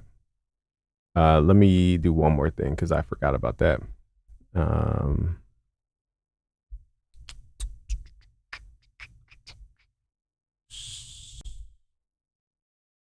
Cruising down the 4-5, yeah. All right, let's I just want some that fire, yeah. see if I can load it up on this plugin. This take here. This may or may not work. But cruising down the oh, you know what? yeah. We have to put it in solo because there's a delay. So if I do this with everything else, it's going to sound super off. Cruising down the 4-5, yeah. I just want some that So I don't know how to actually. So I don't know how to actually do this like in context of a song. I assume you have to just do it one by one. I just want to hear what it sounds like. So it's worth burning a couple credits here just to hear what this compressor sounds like on a vocal, like a real vocal compressor, not plugins. Let's try it. So let's do a compressor. Let's do an 1176. I just want some that fire, smoking on some that la la la. Let's do fast release, about 3. Cruising down the 4-5, yeah. I just want some that fire, yeah. Smoking on some that la la la. I'm not hearing a difference on this one. Cruising down the 4-5, yeah. I just want some that fire, yeah. Smoking on some that la la. Let me make sure this is actually on. I don't hear anything. Cruising down the 4-5, yeah. I just want some that fire, yeah. Whoa. I guess it is on. I don't hear any difference though. Cruising down the 4-5, yeah. I just want some that fire, yeah. Like I literally Smoking don't hear on it at some all. that la la la. I'm like, am I tripping? Cruising down the 4-5, yeah. I just want some that fire, yeah. Smoking on some that la la la. Cruising down the 4-5, yeah. Now, to be fair, the only time I've heard in 1176 was used during tracking. They were recording with it on. So I'm not hearing it. Maybe that's just for peaks because I truly do not hear anything. Let me make it exaggerate, like make it. Cruising down the 4-5, yeah. I just want some that fire, yeah. Smoking on some that la la. Okay, so when I clamp down, you could hear the difference in a plug-in version, the way it clamps down. It's like, it's almost like the vocal comes through and then it pulls, like if the vocal were a dimensional thing, it's like the vocal goes out and then it gets pulled down and it holds it there. That's what I hear with this. Cruising down the 4-5, yeah. Okay, you agree? I just want some that fire. Now, if I exaggerate the attack time, you guys will be able to hear la, la, la. Cruising down the 4-5, yeah. I just want some that fire, yeah. Smoking on some that la la la. Cruising down the 4-5, yeah. I just want some that fire, yeah. Smoking on some that la la la. Cruising down the 4-5, yeah. I just want some that fire, yeah. Smoking on some that la la la. I don't know, it's very subtle though, that one. So, yeah, I don't know about that one. That wasn't. I can hear the analog in it, but it's so subtle that like I don't know. Oh, they got the CL1B. Let's go. All right, now we can hear what the real thing sounds like. Cruising down the 4-5, yeah. So it's funny. It's funny enough. The UA plugins gave me practice for the real thing, so now I'm not fumbling around trying to figure out what is what. So shout out to UA, Universal Audio. Cruising down the 4-5, yeah. I just want some that fire, yeah. Smoking on some that la la. Now normally compressors give you a lot of they're very forgiving on Cruising down the 4-5, yeah. I just want some that fire. Let's push this kind of heavy. Smoking on some that la la la. Cruising down the 4-5, yeah. I just want some that fire, yeah. Smoking. I mean, it does add like this thing to where you think the vocal's a little more transparent, but it's not like this shockingly different thing, you know? Which I don't think it should be shocking. Cruising down the 4-5, yeah.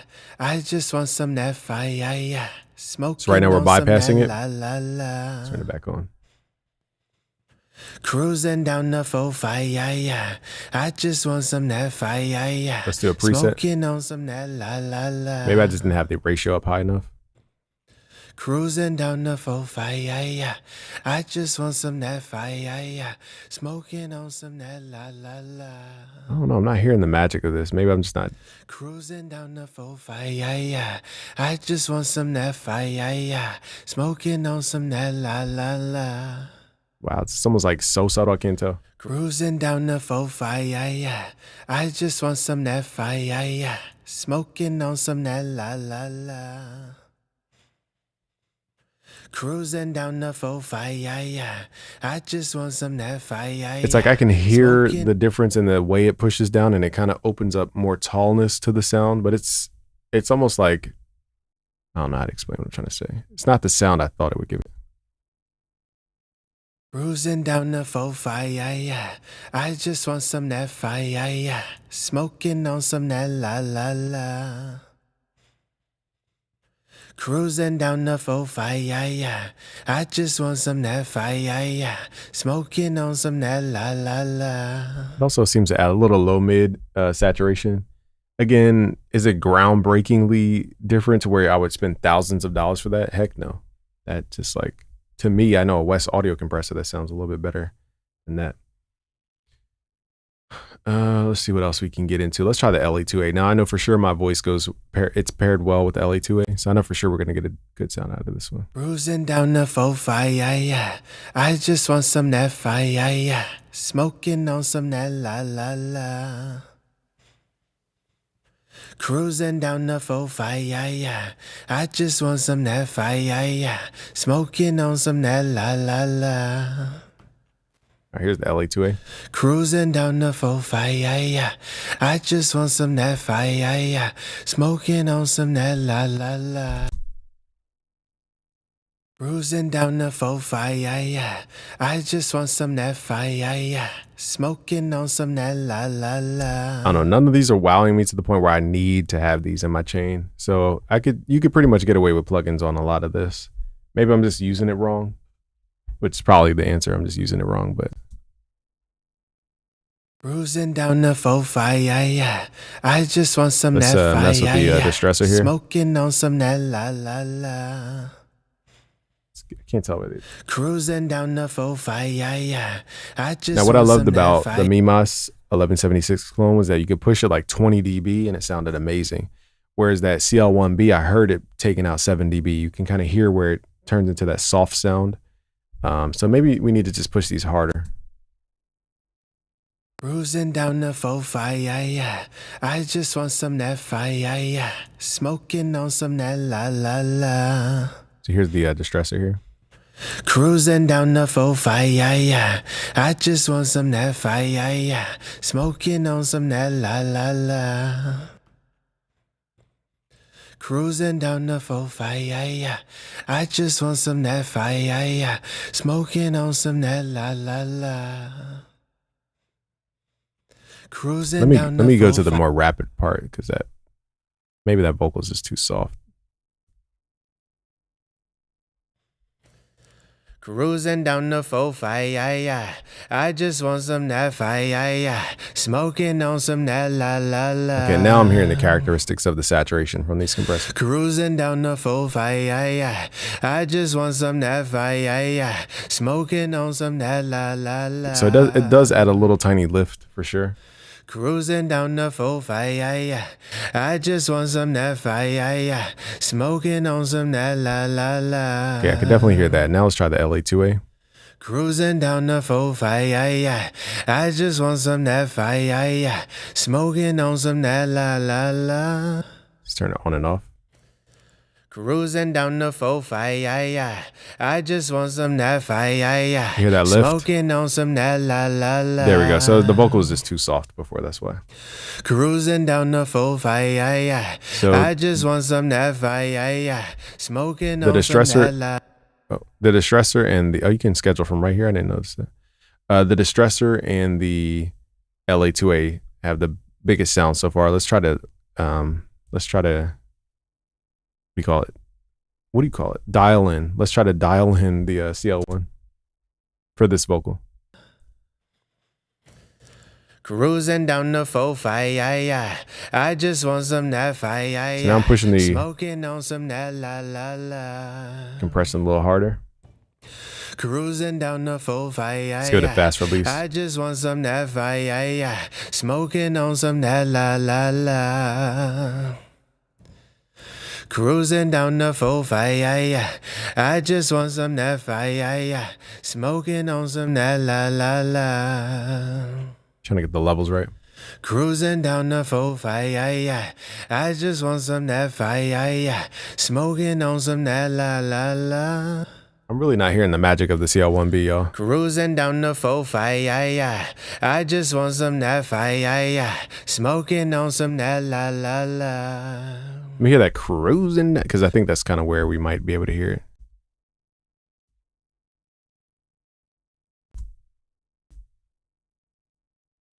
Play, man.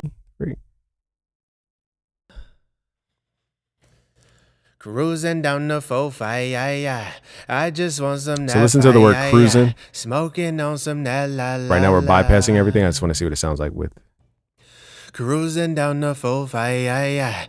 I just want some that fire. Smoking on some that la la la. Okay, so you got to listen for the dimensionality. It adds like a little bit of a dimension to the vocal, like a forward and backwardness. It's kind of like what my Neumann mic does naturally. It has like a motion when you sing. It doesn't just sound like a static thing. It feels like you're moving back and forth with the mic.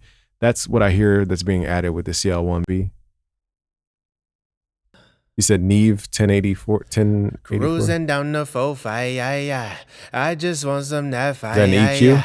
Smoking on some that la la la. What's the 1084? Is that a, what is that? 1084. Cruising down the 4-5. I just want some that fire. Smoking on some that la la. I don't see it. Is that even on, do they have it? Cruising down the 4-5. Did you mean a 1064?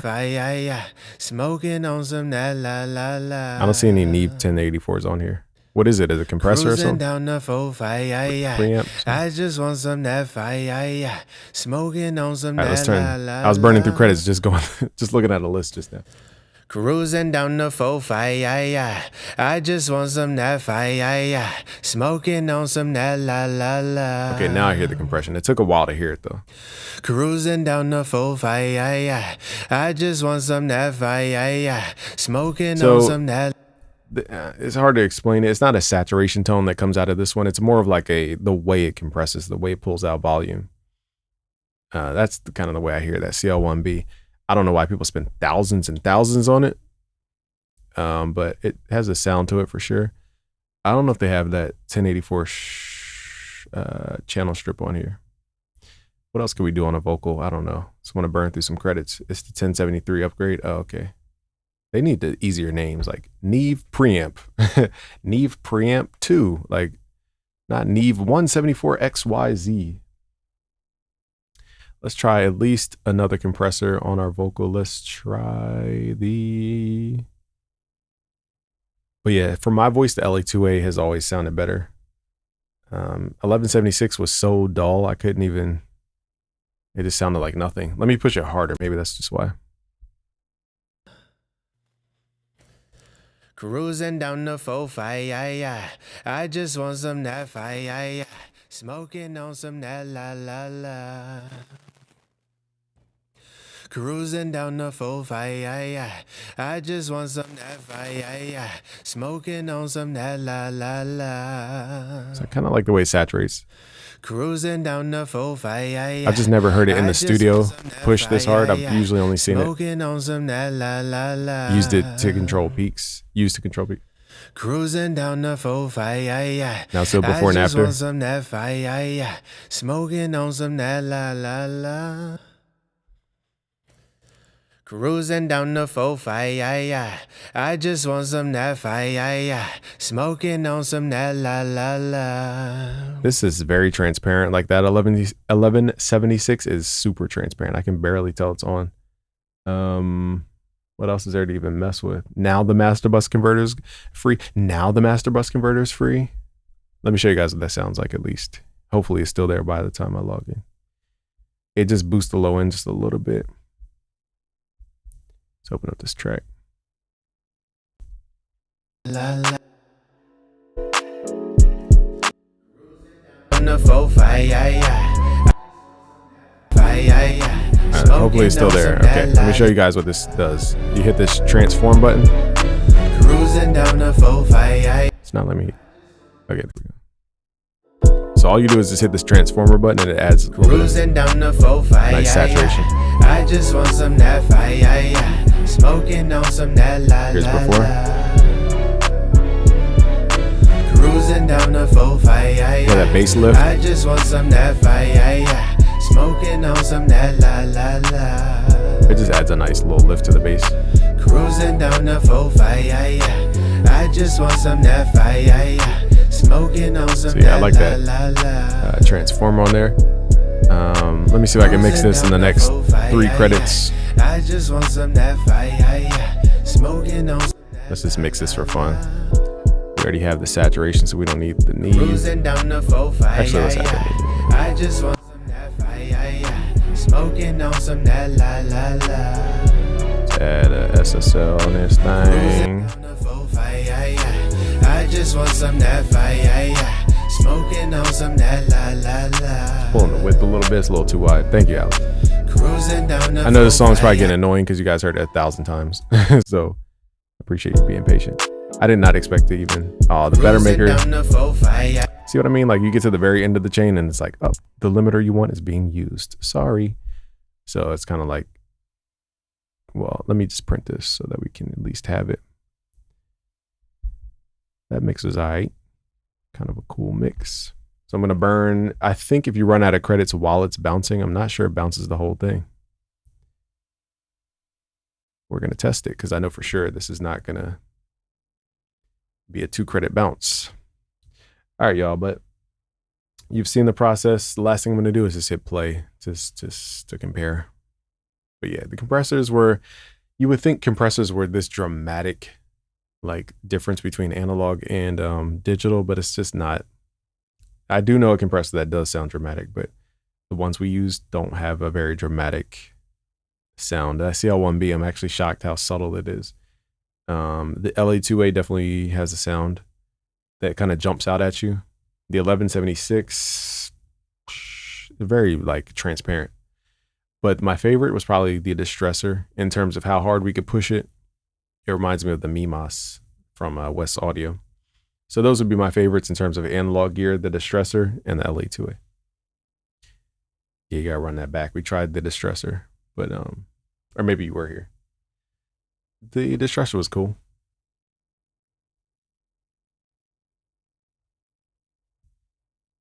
I don't remember seeing DBX. Let me check their website.